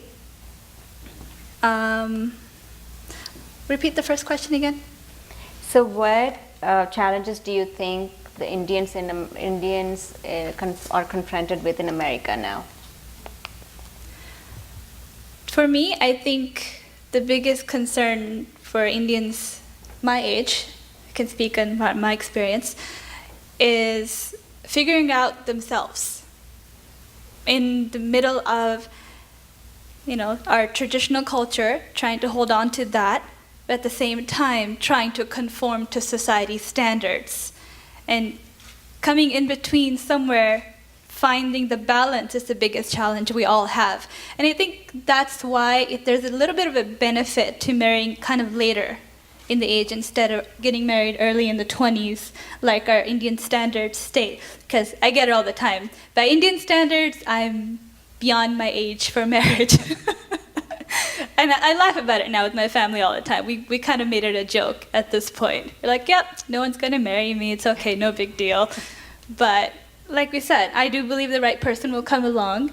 But in the meantime, I have this conversation a lot with myself, with my family, with my friends who are around my age or younger or older, that you got to find yourself first. Get to know yourself first internally. What are you all about? What are your real beliefs? Yes, you want to hold on to your traditional Indian culture or whichever background you come from, but at the same time, you want to have your own strength. You would know what your strengths are. What are you willing to conform to? What are you willing to give within that relationship? And what is that other person bringing to the relationship? And I think that's very important for an equal partnership. I don't think there's going to be 50-50, although that's ideal in the Walgreens world. We don't live in a Walgreens world, but at least there's a give and take. There's 3 C's, in my opinion. There is compromise, compatibility, and chemistry does go a long way, but sometimes that builds up over time. And I agree with that. Like what Auntie said earlier, all the traits are not going to always last. And when I say chemistry, I don't mean amazing chemistry right off the bat. There's sparks flying all over, like Bollywood tends to say, like one minute you're staring at someone's eye, the next minute you're dancing on Switzerland mountains. So I think Bollywood has kind of distorted our view of what love is in a way. But at the same time, we do idealize it. That's normal. And I think that's okay to some degree.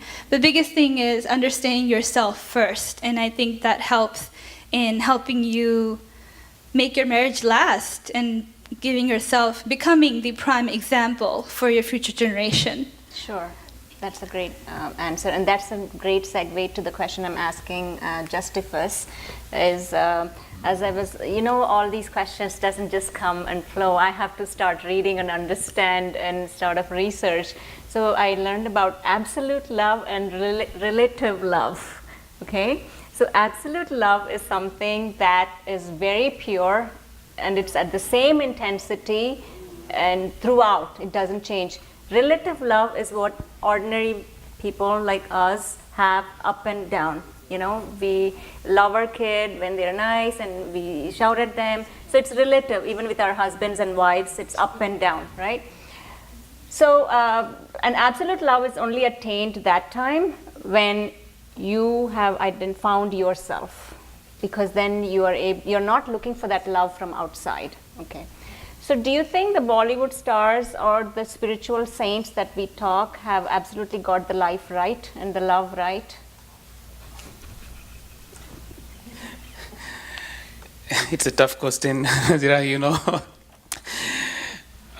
Definitely it is not. However, I can use this opportunity to share two incidents. Mine is an arranged marriage, and I got married in 99. That time we just knew a few days, and then as always happens, I went there, got engaged, and came back and married. Then after she was working in engineering college, she always liked education or teaching. And I said, no, you don't have to do programming. She is MCA, but I didn't compel her. Then after we got here, I lost my job. And then from that time onwards, I realized that the lifestyle is going to be like this. There is nothing permanent. You got to be prepared. And then I had some principles that I would not get dowry. So I went against my dad, family, and then when we got married, I had only $1,000. I'm very honest. Okay, but I held on to my principle, and then we got married, and then I came here. As someone pointed out, as soon as you get married, till I got married, my mom would not even allow me to watch movies. We are not allowed to play songs or watch movies or anything. Now after marriage, I call, when are we getting grandkid? Right? I said, forget about it. Right? I don't know anything about it. I'm still learning. So that is how we started. And then we got now 21 years, and I had my dream. I said, I'm not going to disturb you, but I have to pursue what I have to accomplish. And I want to give job to others. So that was my vision. And then also I wanted to have a transportation company and provide technology for that. So I had to really pursue that also, while having a job, and then bringing the family and everything.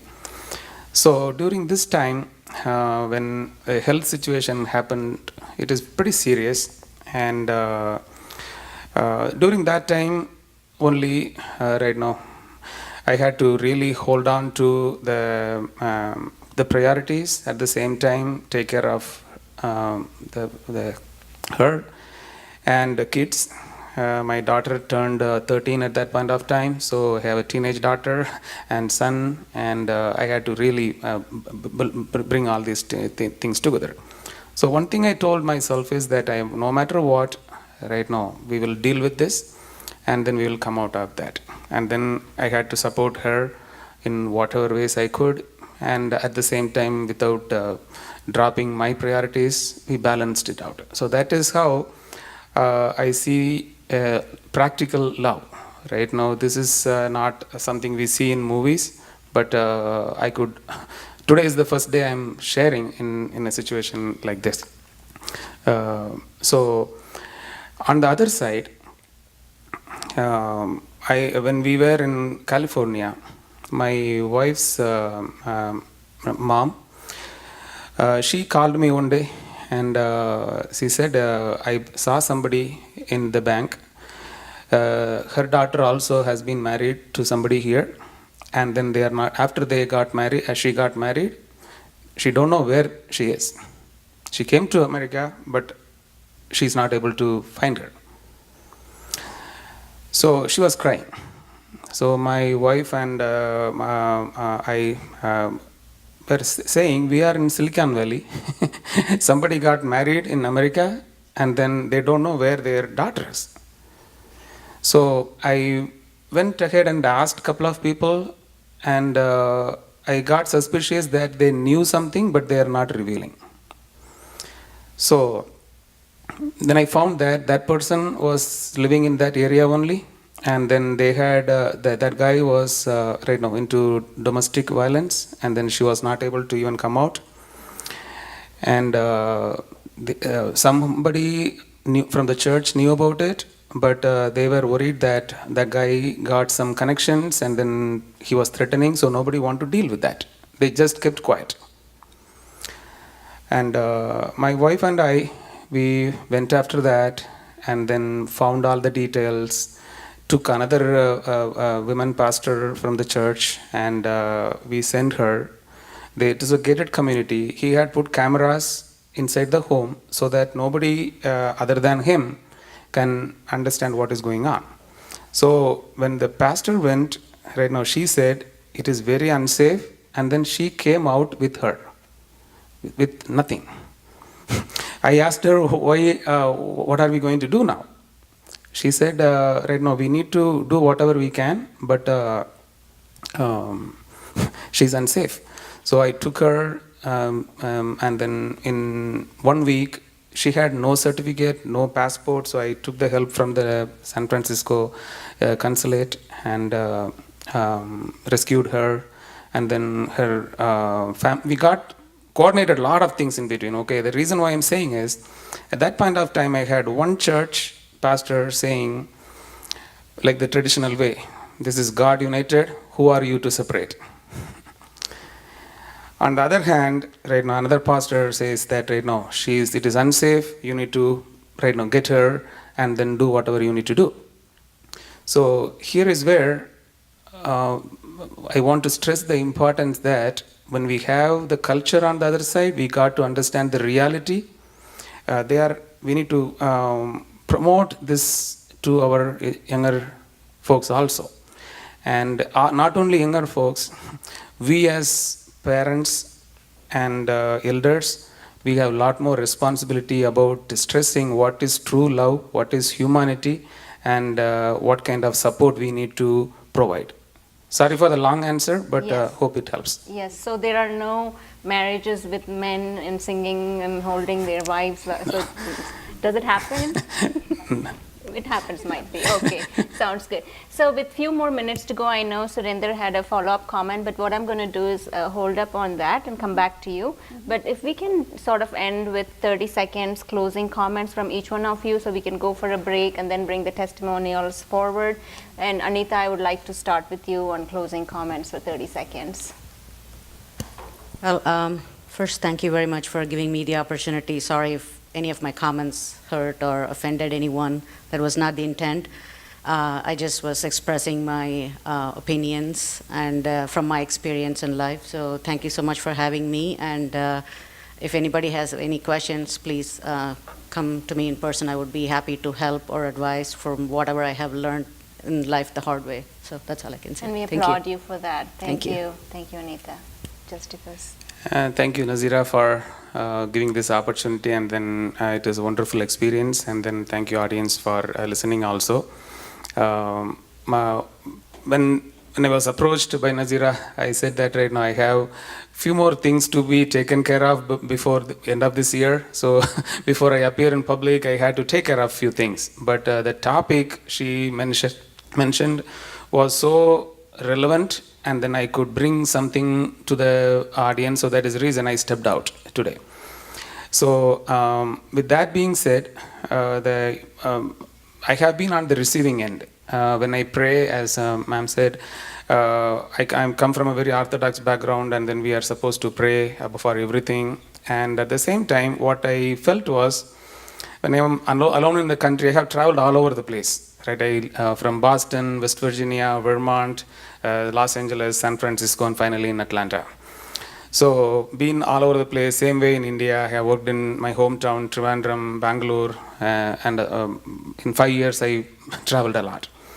What I felt was, wherever I go, we as right now human beings, we have advanced a lot, but when it comes to seeking help, we are right now getting into a safety net, and artificially building walls. That is what is causing so much of pain, and we really need to get out of that comfort zone, right? When I pray, I used to tell or ask God that I should be a blessing to the community. But unfortunately, so far I have been asking, I have been in situations where I have to ask people, help me here, help me here. So that way I got now thick skin and also willing to help others. So definitely that is the point I like to leave here. Thank you again. Thank you, Justice. First, Neelam, 30-second closing comments. First of all, I wanted to thank you, Nazeera, for bringing up this conversation, this open discussion. I guess I have 3 questions I just kind of want to leave you all with. I know there are a lot of families who could not be here, and a lot of the people that are here are very open-minded, because otherwise you wouldn't be here, as far as I can tell. But I would definitely advise everybody to have this open conversation with all the Desi families or other families that you know of. If you speak with them on a daily basis, open this conversation. I know it's very taboo sometimes, it's very scary sometimes, you're scared of judgment. What are they going to say? Oh, I'm interfering with their family and life. No, your children can be boy or girl. What if they go to either extreme? They can be an extreme rebel, then what? They're going to be seduced by outside society standards. There's the opioid crisis. There's so many other situations they can be a part of. Or they can be completely closed in with the tradition and they don't question anything, and they can be involved in things such as domestic violence very easily. They can fall prey very easily because they don't know what to look for. I guess my main thing is have, the courage to open that dialogue, help them find a balance, be their friend, and open this dialogue with all the other families around you. Thank you. Very well said, Neelam. So I just had to say that there is no perfect relationship. That's one thing. We all need to, whether it's any relationship, I'm not going to name them, but especially spouse and sometimes children, so we have very difficult times sometimes. However, the one thing that, again, I'm going to reiterate has kept me going is your inner voice is your guide. So listen to it, because I used to tell my son the same thing. Anytime you do something and your inner voice says, oh, I shouldn't be doing that, just give it a thought, don't do it. And that's where that meditation or whatever you want to call comes in. And my father's quote many years ago, and that's kept me going, and I'm going to end with that, it says, God, give me the serenity and strength to accept gladly what I cannot change, the will and efforts to change what I can, and wisdom to know the difference. So I think that's how I have led my life, with that guide from my dad, and that's how I feel like that we've taught our son, and our marriage has lasted because of this support to each other. So that's where I would say we all need to at least give it a thought. Thank you, Nazeera. Thank you. Well, first of all, I do want to thank you, Nazeera, because not just for today, but I think as someone who over the years has been involved with volunteer work and stuff, I think the amount of work that you do in putting this together is phenomenal, and it's not just for today, but just your dedication and commitment to the family, because I know behind the scenes you put in a tremendous amount of work, and all of us that just come and interact with you only see a part of that, so thank you for that. It is tremendous. I could never value or capture exactly what you do, because it's tremendous. I guess the discussion today has been tremendous. I love it, because we don't get enough of this kind of interaction, of having our people together and discussing these interesting things. But, sometimes we sort of think about being an ethnic minority or having cultural differences as being because we're here and we're dealing with cultural differences, but actually they're just life issues, and they're just life problems that we have to deal with. As someone who, I was born in India, but at the age of 6 went to England and grew up in England, so my experiences are a lot like some of you as the younger generation, but I'm actually older, so I've experienced what you've kind of experienced, and then come here as an adult with my children, And I thought, oh, things were going to be really easy because I've grown up bicultural and I consider myself bicultural. I have no problems moving between the different cultures. Well, you know what? I still have issues. And when my children were growing up, I still had cultural issues because there was a generational gap and everything else. So don't be beaten down by the fact that it's just because you've come or whatever and it's temporary.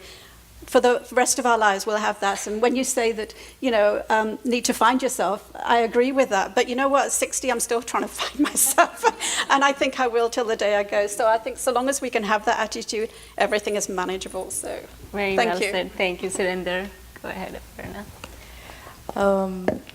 So one thing I was thinking is, I've been talking to a lot of singers this past 1 year, and to the parents also. So what I realize is there's a constant expectation that keeps, we are not the same when we compare ourselves 5 years ago, how we used to be, and our likes and dislikes and what we want to do, everything changes. So when it comes to finding a life partner, or once you've found one, things are going to change.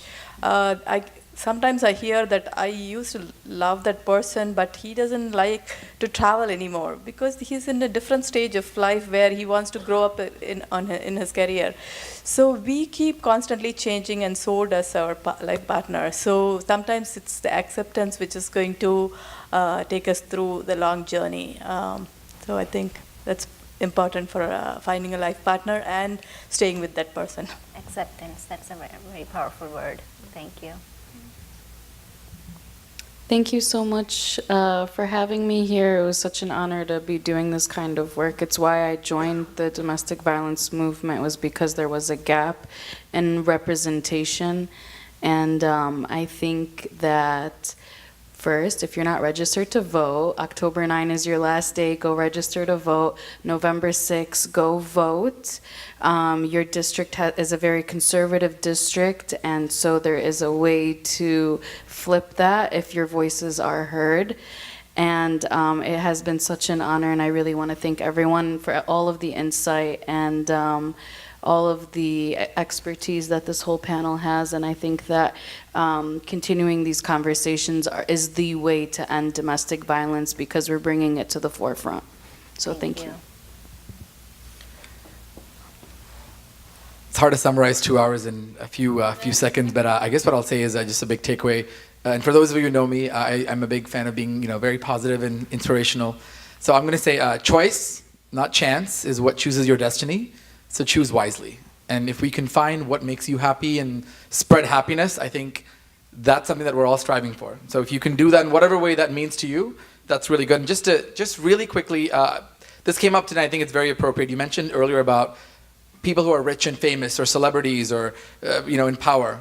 Are they happy? Well, we don't know. This is a quote that I got from I saw from a fashion blogger who recently announced she had stage 4 stomach cancer. And not to bring anyone down, I think it just provides perspective. She says, quote, "I have a brand new car parked outside that can do nothing for me. I have all kinds of designer clothes, shoes, and bags that cannot do anything for me. I have money in my account that cannot do anything for me. I have a big, well-furnished house that also cannot do anything for me. I'm lying here in a hospital bed. I can take any plan I want any day of the week, but it still cannot do anything for me. So do not let anyone make you feel bad for the things that you don't have. But the things that you do have, be happy with that. If you have a roof over your head, who cares what kind of furniture you have in it? The most important thing in life is love. Make sure you enjoy the ones you love, and don't give up on them, because they may be gone tomorrow." Thank you, Jill. So first of all, I wanted to say thank you for this opportunity. I've never done anything like this before. I thought the whole topic was really interesting because I, again, come from two cultures, Indian and American, because I've always lived here. Something that I would say is I really liked how there's different age groups here talking, and I think that gives a lot of experience. I'm talking about a lot of different experiences that people have had. So yeah, just thank you for this opportunity. Thank you, Isha, and thank you all for being here as we break for like 5 to probably 7 or 8 minutes. I do want to thank all the panelists, and this sessions doesn't happen just like that. we need support, we need sponsorship for this program. So I would like to first of all thank Banyan Way for collaborating with us today to bringing this topic of interest that I got interested in, and let's make this happen. So we made it happen. Thank you. And we also would like to thank the Bal family, Neera and Vijay. Vijay, if you are here, please come forward. I would like for both of you to hand the gifts to our panelists today, Neera and Vijay together, for your support and believing and having confidence in our Chai and Just Chats. And these are monthly sessions. So the next one is coming up is November 3rd, which is the politics of politics. So yes, on time for the November 6th election. So yes, for the panelists. Thank you.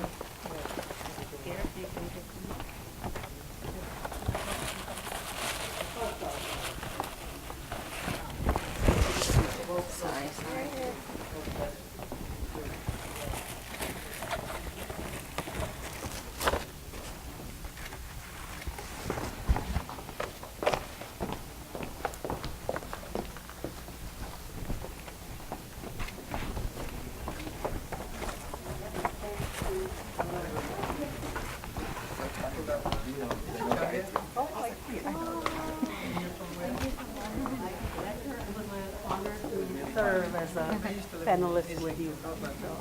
So thank you, all the panelists. We're going to break for the break, and we're going to be back in 5 to 7 minutes, and then we bring all the testimonials where we really see how a husband is reacting to a spouse's activity, or how vice versa in real life. So thank you so much. We'll be back in 5 minutes. Thank you. Yeah.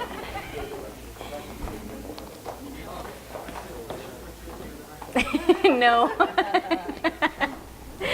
Okay, thank you again. We're starting our testimonial portion. You're welcome to bring your food to your chair. And so we do have the pongal. It's one of the signature dish from Utsav. I've always enjoyed it. I wanted to make sure you all enjoyed that this evening. And teas from Utsav as well as the pakoras. So hope you're enjoying it.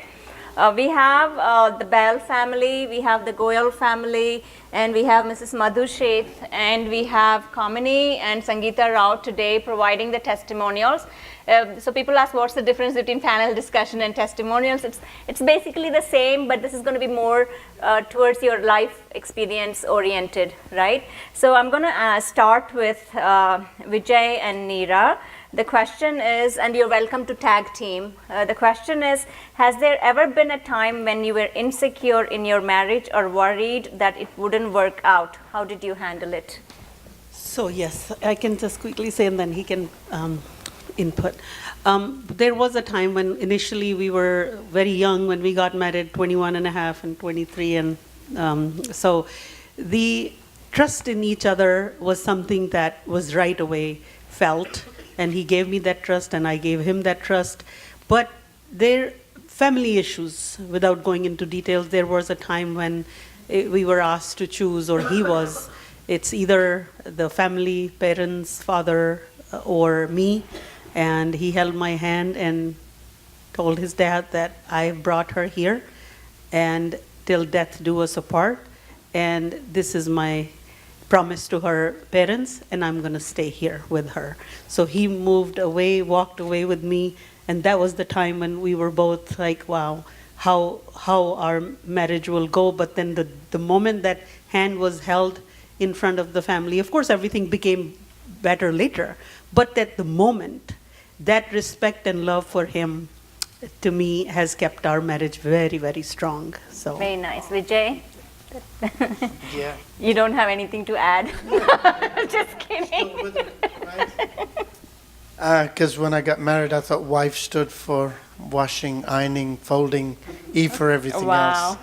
Just kidding. Relax, everybody. Okay. That's my little wit. But no, seriously. You know, the common denominator, I think, in any relationship, husband, wife, you know, as it is commitment.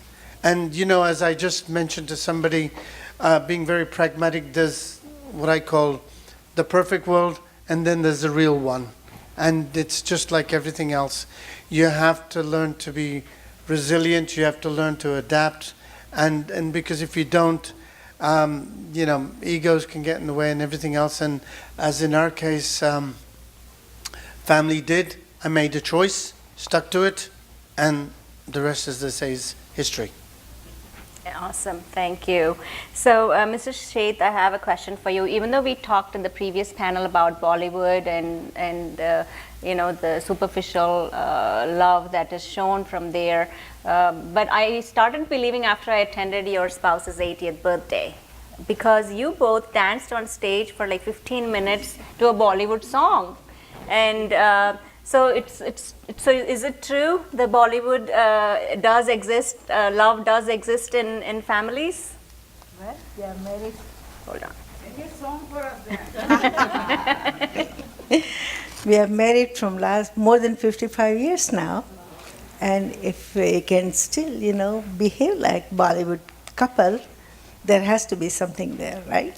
Actually, I would say, I want to add to that, love gets stronger as you age. But you have to have that patience. You have to have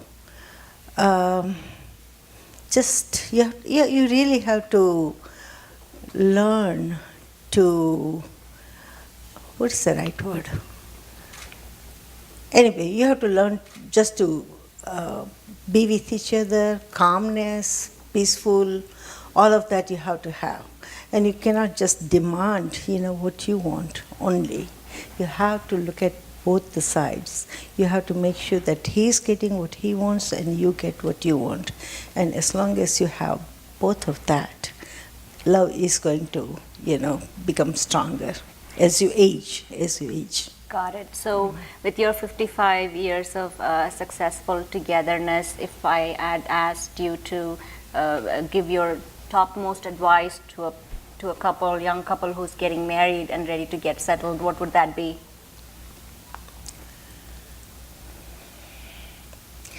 The only thing I would say, don't rush into anything. Just because you don't have everything today, that doesn't mean that you are not going to get it later on. You might get it, you just have to wait it out, work very patiently, and give each other some time, give each other some space, and make sure that both of you grow, not just one person. As long as you both are growing, I think things are going to work out. That's a very nice advice. That's what I would say. Thank you, thank you. So, Gunjan and Prateek, I hear that you've had long distance relationship. Tell me how it's very hard to make a short distance relationship work nowadays, but how did you get that spark going? Yeah, I think, so I'll speak for my part.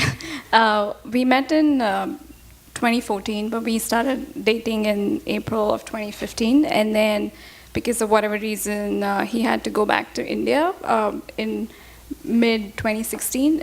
So we have done long distance for a very long time. I feel like a majority of our relationship was long distance, and now it's a different dynamic living together, actually. So I think what worked for us the best was communication, and I think I have to commend him for that more than I I didn't do much, but yeah, we talked day and night. We talked 1 hour in the morning and 1 hour in the evening. We managed our schedules to make sure we were able to talk. Technology was a boom here, so it didn't feel that far, be it Skype or WhatsApp or Facebook or whatever.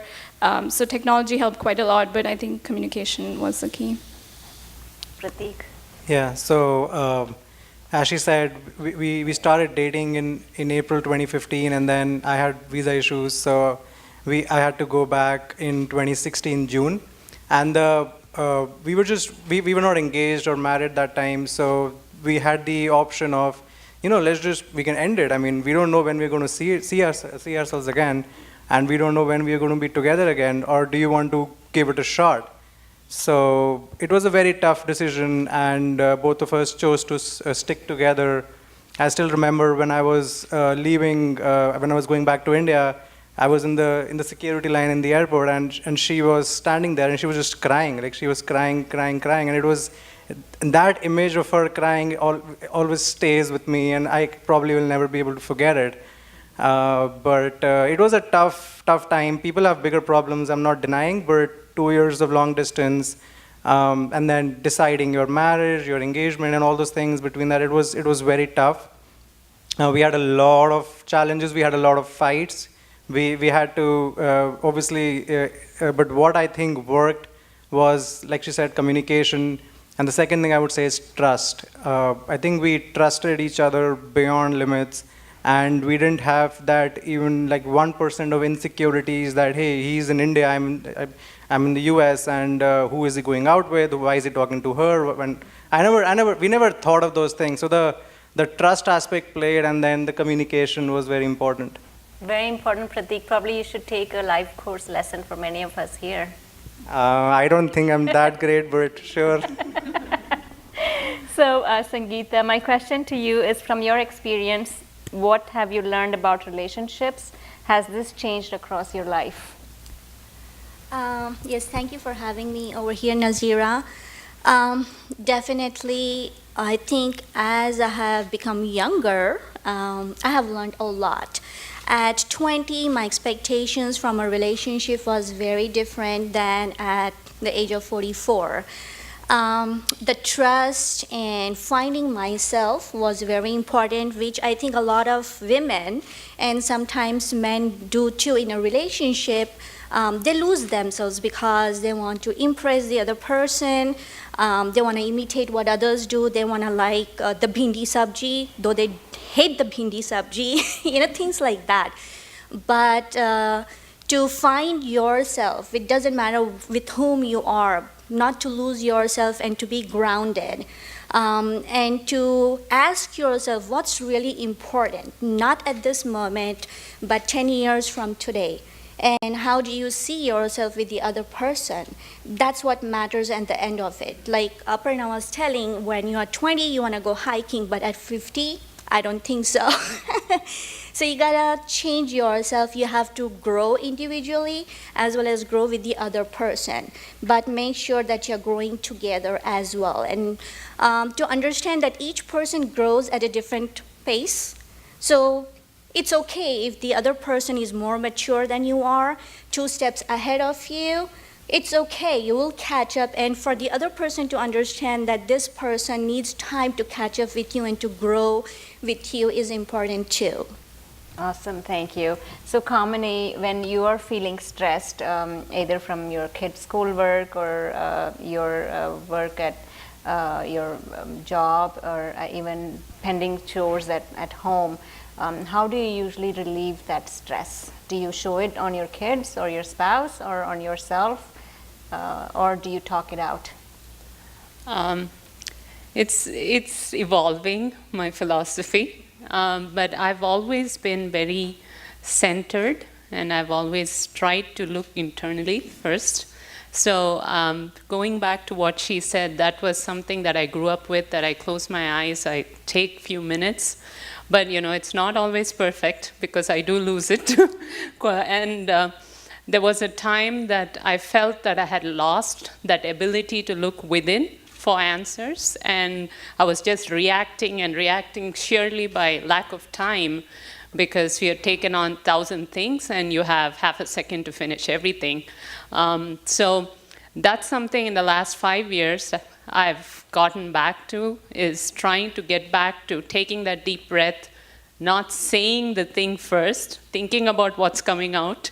Definitely not trying to take it out on the kids, because it's a vicious cycle. Once you say it, you can't take it back.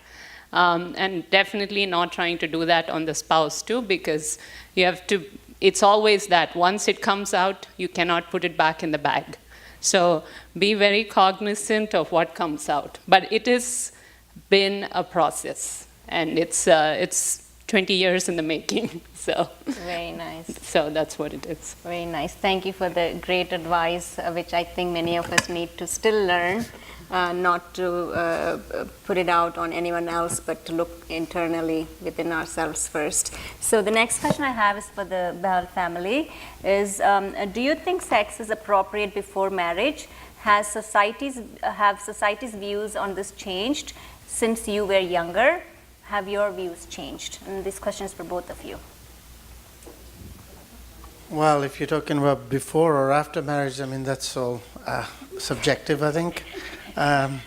But no, I mean, obviously, listen, we've got cultural differences here, and of course, for those of you who don't know, I mean, I grew up in England where, going out and dating was much more open.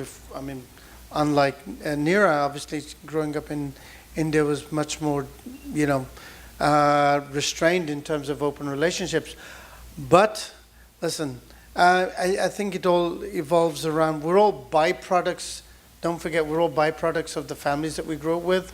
And my son and I have a much more open relationship than I ever did with my father. It wasn't even a point of discussion. So he went out with girls, and then if it happened, it happened. And certainly I didn't discourage it. But I think you have to accept and have the trust and confidence that if you've nurtured them, cultivated them right, they'll hopefully do the right thing and exercise and respect the other person that they grew up with.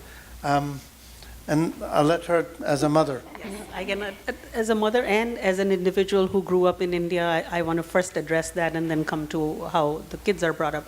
So, of course, in our growing up in 1970s in India, 58 born, you can imagine, it was definitely, absolutely a no-no. We were told that this never, ever to have sex before marriage. So, personally, I was very sheltered, and like I said, that we couldn't even talk the word sex in our household. Whereas when our son was growing up, and we all, the children and mothers who are here, then was it in middle school that we had that first call from school saying they want to talk to parents where, the bees and the birds are going to be taught to children. And I was shocked, and I said, really now, at this age? But we went, and then they told us what they were going to be taught. So we approved that, yeah, that's a good thing. So see the difference between our growing up or him in England and me. So I'll tell you a good, funny example. When we were young, newly married, and we owned a hotel in Orlando, and there was this director of, I guess, food and beverage. Her daughter was working there, Kim, young girl, and I'll never forget that. He must have told her, oh, you look nice. That's it. So I went downstairs and said, oh, Kim, you look beautiful. And she says, oh, that's what Vijay was saying. Would you believe it? I was so mad. He told you that. I didn't tell her. So the reason I'm telling you all this is because look at the growth that has happened now in many, many years. I raised hell. I went up, he came upstairs, and I'm with my pouty face, and what is wrong? So for him, it was nothing because he grew up in England, and this was like a very healthy relationship. Telling someone you're looking pretty is not a bad thing. So how things changed. Many, of course, he told me that this is how it is. And when people started saying the same thing to me, the guys or boys used to, or the men, and I said, oh, okay, that's okay, because they would tell me the same thing, you're looking pretty. So when he, then again later on we moved to Atlanta and he worked at the Hilton.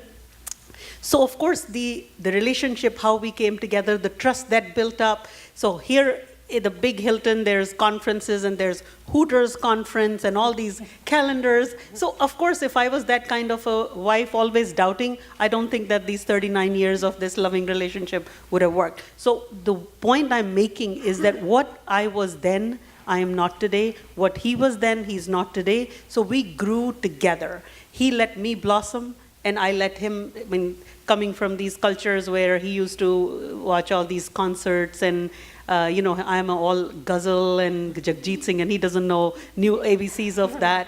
But for us to appreciate each other's music, and that's what we grew together. We gave each other space. He can listen to his music. He can watch his soccer games all day he wants. And, his throat kind of, when I come home, and I knew there was a game today. Because so the giving each other that space and appreciating what they are, not trying to change. And I think that's the key thing, that we always try to change that person. So we never try to change. He let me be what I am. And bigger thing, the insecurity you were talking about, when I wanted to go to law school, many of my friends said that, oh, that meant that I would be now more educated than him.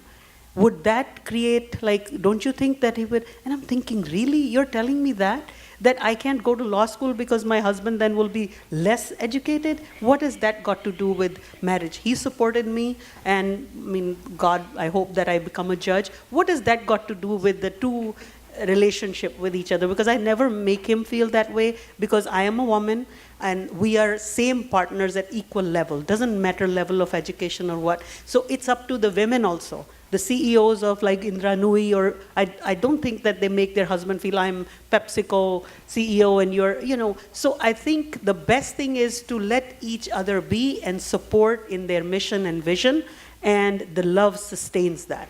Very nice. That's very, very well said.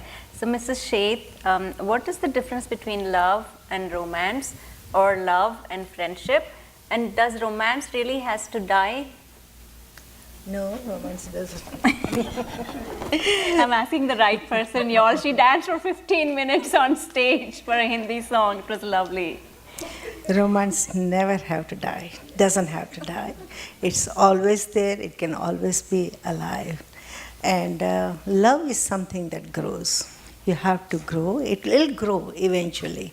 It'll grow by itself, you know, as long as you care for each other, as long as you take care of each other. Eventually, even if you don't have that love, it'll come. Like in India, when they say arranged marriage, they're not in love from the first day, but the love, you know, just it grows, it comes automatically. So, you know, it just it's a two different thing. But romance doesn't have to die just because the love has come in now. So I think they both can come together. And what is the third question? So what is the difference between love and friendship? You can be friends and still love each other. You know, friends is something, you know, you're taking care of each other as you grow older. You know, when my husband had a knee surgery, you know, I had to take care of him. To me, that's not just love, but it's also a friendship. You do it because, you know, you really care for that person, not only because you love that person. So, to me, friendship, it's very similar, but at the same time, it's not the same. You know, I will have a hard time, differentiating both. But love is always there, you know, as you grow, as you are growing together. And you are always friends, of course. You know, first you are friend and then you are lover. Yeah. That's what I feel. Very nice. Yes, thank you. So for Gunjan and Prateek, so sort of this question is addressing both of you to each other. What should I never say to you when I'm angry or frustrated? So you're addressing each other.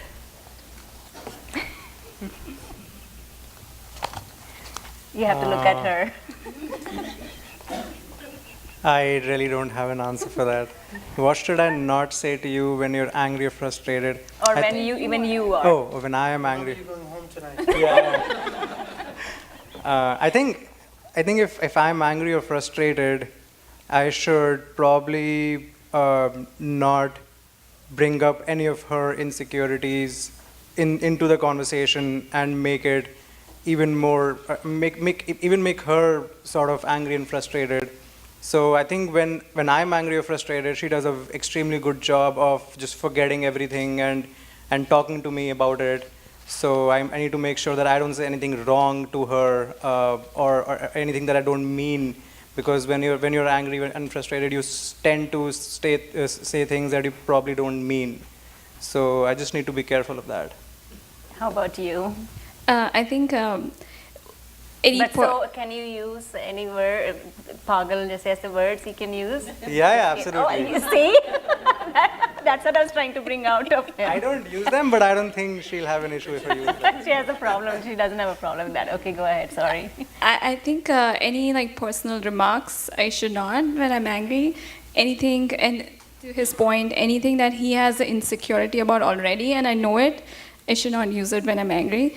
And also anything that demeans sort of a relationship. So anything that's like really bad about us in general, even though it's very easy to say right now, but I'm sure I have done some of these things in the past. Yes, I should definitely not. Do you ever say, give me my space? I need some space? No, actually, we have not had yet. Yeah, because Probably a couple of years later. You're already preparing, okay? Not the yet. realities, huh? Yeah. Okay, sounds good. Sometimes I feel, coming from the culture back home, we've never heard give me some space. When you're angry, that's the time the spouse comes and baat karo na, ye lo na, baat karo na, you know. But I think as I'm also evolving, I'm learning that even during anger or frustration, giving that person the space, it sort of helps their frustration come down. Oh, absolutely. I mean, you know, one of the things is she's much more communicative than I am. You know, I tend to be a lot more subdued. And you know, when my son used to say, he says, Dad, why'd you let Mom do this? Why'd you let her say this? And, you know, for me it was, pick the battles you want to fight. Okay, that was one. And the other part was, you know, you're talking about space. Yes, she's actually used that. Because for her it was that moment where she could collect her thoughts, sit silently, and sort of put things in perspective, then come back, and then we would talk about it. But it was never a case of each other putting each other down. No, I mean, you express your thoughts and let it go. I mean, yes, and she'll be the first one to tell me or tell you that, yeah, she'll let me have it, you know, but that's fine. But I think at the end of the day, it's a good release sometimes. And, you know, and a lot of her frustration, I'm just sort of jointly saying, could come from, you know, from her professional world. She's come home, she's had a long day, could be staffing, could be clients, could be any of the above. And you have to sort of really be tolerant of that and be mindful and not take it personally, because when you start doing that, that's when everything, then it becomes, you know, a battle between him and her. And it's just not worth it because nobody is the winner at that point. Definitely. I think I like your point you just mentioned. So point well taken. And then he also said to someone, they said, what's the secret of your long marriage? And he said that always having the last word. What's that? Yes, ma'am. Yes, ma'am. And not to take anything personally. Yes. And you know what? And I can never resist a joke either because, you know, and right. You'll appreciate this for English wit and humor. You mentioned you've been married how long? I'm not married. No. Oh, 55 years, yes. Well, it reminds me of the couple that actually was married that long, and the priest was standing there. He says, wow, that's incredible. We could all have a learning lesson. He says, how did you make it last for that long? And he says, well, you know, it was always the love, the care, and the attention. He says, was there anything special in the 55 years that you did? You could remember. He said, yeah, it was on our 25th anniversary. He said, what was that? Well, he said, we went to Italy. He says, wow, that's fantastic. So what are you going to do for the 50th? He said, well, I'm going to go back and bring her back. Okay. That's a good one. Thank you. Thank you. So, Sangeeta, what are your views about divorce? And do you know friends or acquaintances who've gone through such? And what are their challenges? And I can speak personally for a second about that. That it's very hard for divorced or single women who are older to belong to a society because the society doesn't give them a belonging. There's a separate category. No, we can't invite her or him because they're divorced. And so what are your views? Has those changed over the years? 2 years ago, I would be very ashamed to say, yes, I am divorced. But as I grow and evolve, I realized that speaking my truth and speaking me as who I am, I'm getting to that absolute love because I'm not expecting love from outside because the love is within me. What are your views? Sure. I have been divorced for almost 10 years now, and it took me about 4 to 5 years to find myself because I was lost. I didn't know where I belonged. Back home it's different, over here it's different. And the community as such does not accept divorced women for whatsoever reason. And I was talking to Anita earlier, and we are discarded from the community in the sense, and these are the women, you're not invited to the golu or to the haldi kumkum and stuff like that. And Anita was telling that there'll be cars in the cul-de-sac and you're the only one sitting at home, you know. That's hurtful. But then it's the problem with the other women or the other families who are not able to accept that, hey, there's a family who's been broken, and to come as a community to help. And I think I was bitter for some time, but then I said, hey, that's their problem, not mine. I have my own problems to deal with. And that's when I started the healing process. I still find a lot of my friends, I am the veteran actually in my neighborhood. I was the first divorced woman. So I still have women knocking on my door asking, what should I do, where should I go, and stuff like that. And I tell them to surround themselves with positive people, to really know who's your true friend, who's not. And if you surround yourself with positive people, I think you are able to come out of that much faster. I felt that if I had that kind of support, I wouldn't have taken 5 years. Maybe I would have been out of it within a year or so. I don't know that. But I always give that advice to women or even men if they're going through this. It's just not the women who go through divorce, right? Just surround yourself with positive people and be very supportive. It's very hard for anyone to tell their personal stories, and if someone comes to you and shares that, be receptive. Don't be judgmental. You know, just listen, because sometimes people just want to tell you.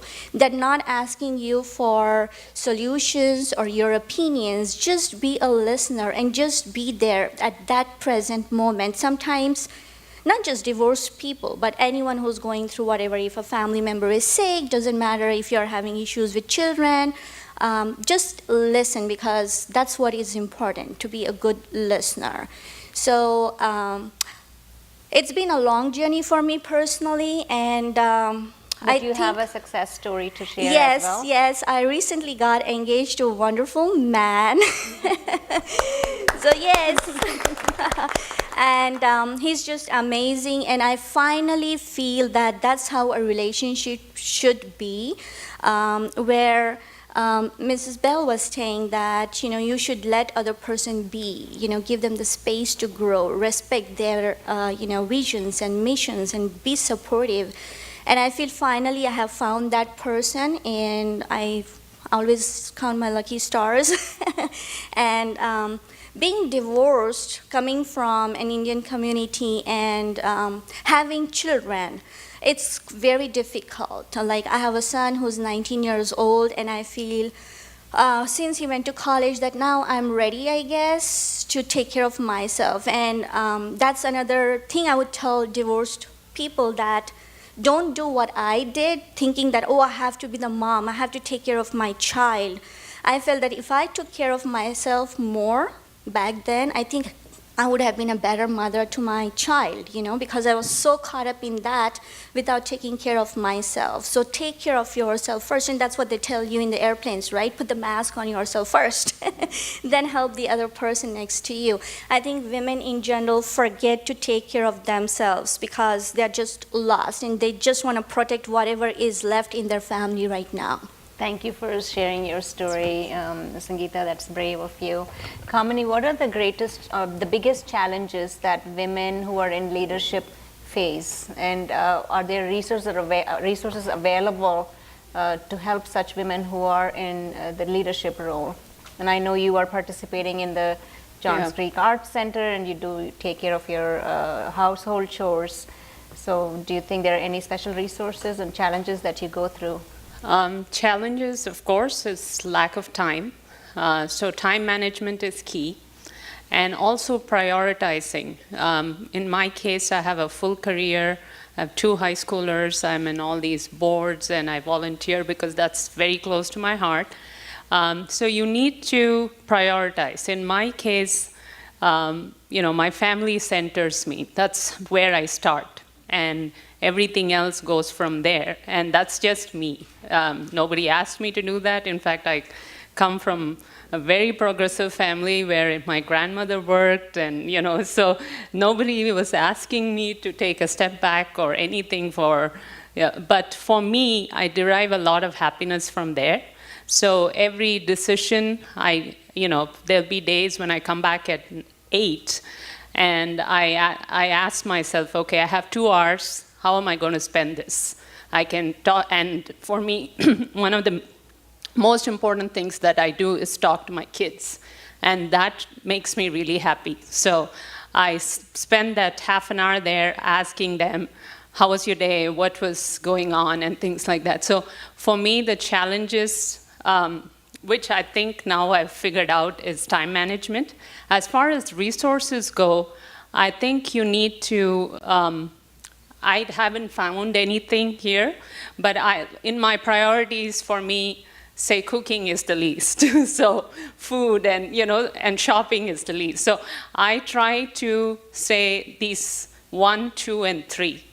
I can do 100 things, but they come back to that 1, 2, and 3. So once I do that, I'm able to, I don't need to have the latest of this, but I'm happy if I'm doing that. So that is my resource. That's how I handle it. And it's been working because it's helped me pursue everything that I want and still try and keep it together. Very well said. Thank you, Kamini. So let's start from Nazeera for 15 seconds. Overall message that you want to give, because our intention today was to discuss the things that usually is not discussed, but not certainly to separate anyone, but to be proactive in how do you find that partner who would help you sustain throughout your life. Like someone said earlier, it's not a 5-year, 10-year deal. And I think Banyan Way is one such thing, but there are other ways, people who don't have access to Banyan Way. But what are those thoughts that you would like to give for a sustainable interpersonal relationship, whether it be with your spouse, your child, even at work? Be a good listener and also support, nurture what your partner or your child wants. Very carefully listen. Before we start talking, you should do this. Don't ever start with you should. What do you want? And then you say, and same way it goes on with the interpersonal relationship, husband and wife. And also I just want to point out very important thing, love. Love doesn't go away, it changes forms. So for example, after 39 years, the feeling of, holding a hand or how, it's not that anymore. It's way beyond that. So when we are away for I'm gone to India it's just missing each other. That's love also. So it's transformed, it hasn't gone away. So romanticism may have gone away, but the love always, always stays. And I think that's the secret. I think sometimes we do let ourselves he doesn't love me anymore, or it's not about sending flowers all the time. In fact, you wonder, after 40 years, flowers are coming. What does he, What is going on? But so that's what I'm saying. That don't have those right. But if it comes once, it's great. But we start analyzing too much, and I think just simply loving, whatever form of that love, we should really cherish that. And I vouch for that, because recently, 2 days ago, as I was preparing my questions on the laptop, my daughter was sitting in front of me. I said, hey, I'm going to put you on the panel and ask you this question. She asked, which question? What should the parents be teaching the children? And she looks at me, to not be on technology. I'm like, yes, you're so right. So so listening, yes, I understand. Go ahead.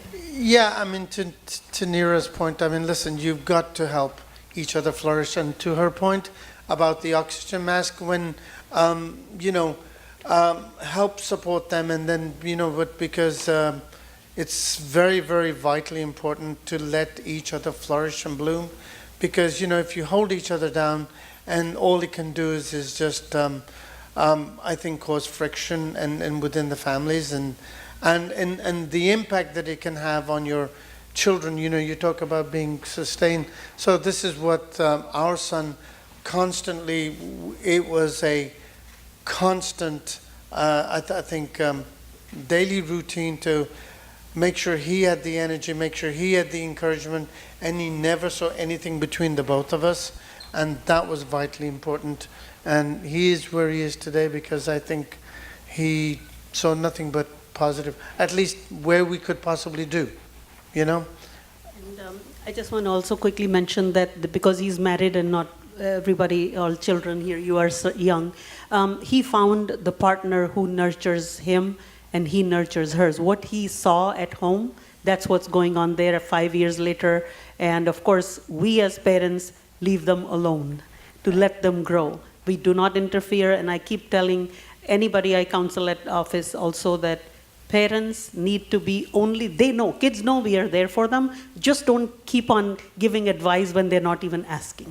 So I think that's another key, that we need to stay away, but when asked, yes, jump at it and give them what they need, but don't just interfere unnecessarily. Last thing, don't fix anything that's not broke. Sure. Okay? Definitely. So I was actually going to ask you, do you want to have the last word? But I thought you would say yes, ma'am. I could say that, but no. Pratik, how about you? I think for any healthy relationship, I think there are 3 pillars. You can rank them in any way you want. I talked about trust and communication before. I think that the last and a very important pillar is respect. You cannot have a healthy relationship or a healthy marriage if you don't respect each other. And disrespect brings in a lot of issues over time that just keep on growing and leads to an unhappy relationship. Thank you. Gunjan. I think from my experience, I would just say there has to be a solid foundation of a friendship first, because if you cannot be a friend with that person, then there's no more scope. So a strong sense of friendship, that has to be the foundation. And then to build on that, I think one quality that I think that's very important, and I'm glad I've seen that in him, is the ability to compromise, because the way we are as a generation, we just want things our way, and we are able to get it easily. So not a lot of people are able to meet you at a common ground, and people are always going to be different, be it your spouse or friend or whoever. So the ability to come to a common ground is very important in a relationship. Thank you. Very well said. Romance doesn't have to go away in your life. Yes, just yesterday I was telling Bimal, we went out to see a movie, Indian movie, for after a long time. And there was a long corridor, we went. We both were just holding each other's hand and walking nicely. To me, that's romantic. Yes. Just walking together, talking to each other. It's a romance. Just, it's what is romance to you, that's what it is, and you can be, and that's what the love is, that's what, the friendship, love, romance, all of it is all the same to me, after 55 years of marriage. And just be there for each other. Sometimes he needs you more, sometimes you need him more, but whenever you need each other, be there. And sometimes, at this age, you know their needs. Even before they say it, you realize what the need is and you be there. And I think that's what keeps you together. Very nice. So, Very well said. Kamini? I would say the top, again, it's evolving and I'm learning, but respect is the number one. I feel personally, if the respect is there, then love just comes along with it. Also, it's every 5 years your circumstances are different. There's visa issues, then there's work issues, then there's kids issues, then kids in high school.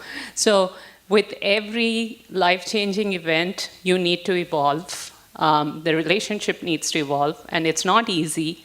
But you have to get up. In my case, I get up every morning and I say, okay, I need to make this work. So it's easy when you start that way, then your end goal is, I'm going to make it work. Of course, sometimes it doesn't, then that's okay. But I feel that I have to constantly look at the positive side and say, I respect this person.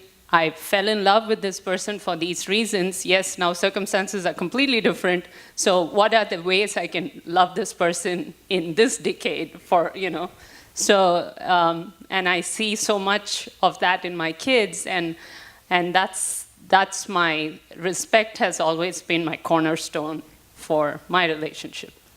Very nice. Thank you.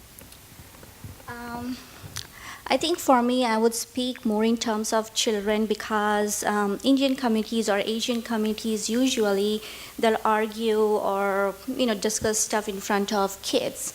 But one thing that we don't do as parents is show the love and affection in front of our kids. And I think our kids are growing up with the lack of that. They do not know how to reciprocate if someone is showing them the love because they have not seen their parents do that. So I would tell parents, young parents, with teenagers and all that, yes, I know, yeah, hug each other and tell each other that you love each other in front of the kids because the kids need to see that because they are learning from parents. So it's not a shameful thing. Yes, it's not very uncommon, in Indian families, but I think as parents, we need to do that more often in front of the kids to show them how real love is. And even after being married for such a long time, I feel that you shouldn't stop telling each other that you love her or you love him, because actions are important, but sometimes you need to hear that too. And talking about romance, I'll tell you what I did with my fiancé yesterday. Romance for me yesterday was me ironing my dress and him cleaning the laundry. That was romance on FaceTime. So we all have our definitions of romance. For me, that's my romance, being in a long-distance relationship right now. Very nice. So thank you again to all the testimonial providers today. I appreciate your time. And I think there were several things said today. I kept hearing love. I kept hearing respect. I kept hearing acceptance. And I kept hearing about proactive, and I kept hearing about find the right partner and wait for the right partner, and take life as it comes. So if there's anything else you want to chime in, if any questions the audience has, please ask. I know we missed that one with the previous panelists. Any questions for our current testimonial providers? Shalu? Yeah. Wonderful testimonials. So thank you, all of you, for coming and discussing all of your personal lives. It's very hard for us Indians. Sometimes when we have too many good things going on, we are scared. Nazar nahi lagta. Right?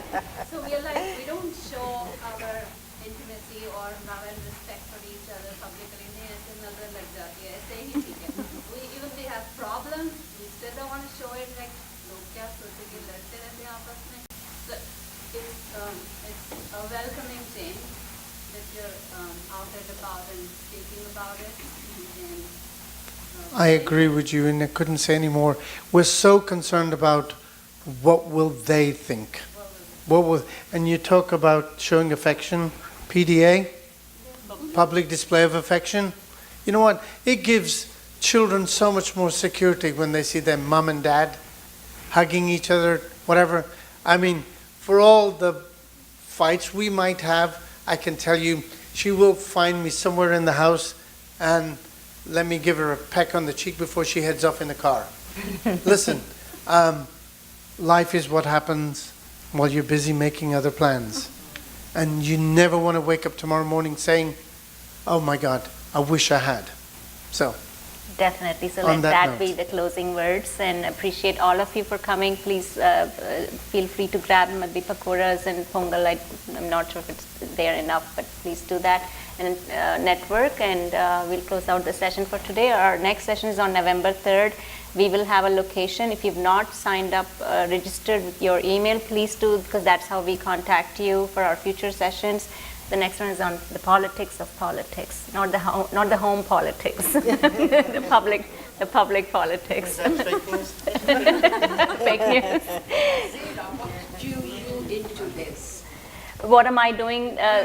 What inspired you into the chai and chats? My inspiration, yes. So my inspiration from the beginning, from when I was very young, was to serve, and I've always throughout my life found the forum to serve. I've always loved to bring people together, bring together. I love to unite rather than divide.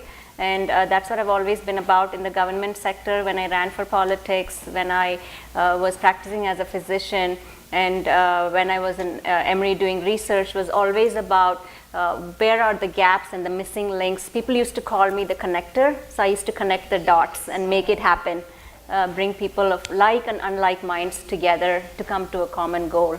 Yeah, so that's... It just is amazing that all these years that so many of us have been here, and I was talking to Madhu that it was 25 years ago when I started on this path of traveling and talking on issues in career choices, in marriages and things like that.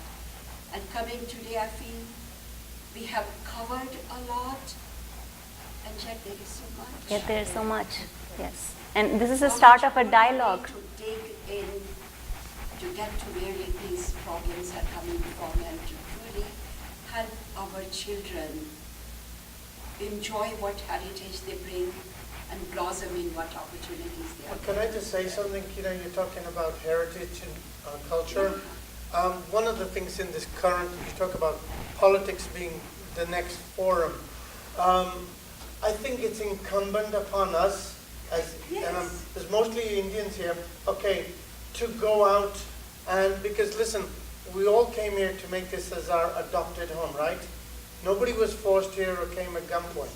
So that being said, what I've recently, with the recent news and what she goes through immigration, you don't want to be that 60-second soundbite that somebody saw on the news. I think we need to make ourselves more open to our neighbors. And I'll tell you why, because when they see you, they don't want to say, oh, that's the person I saw on the news the other day.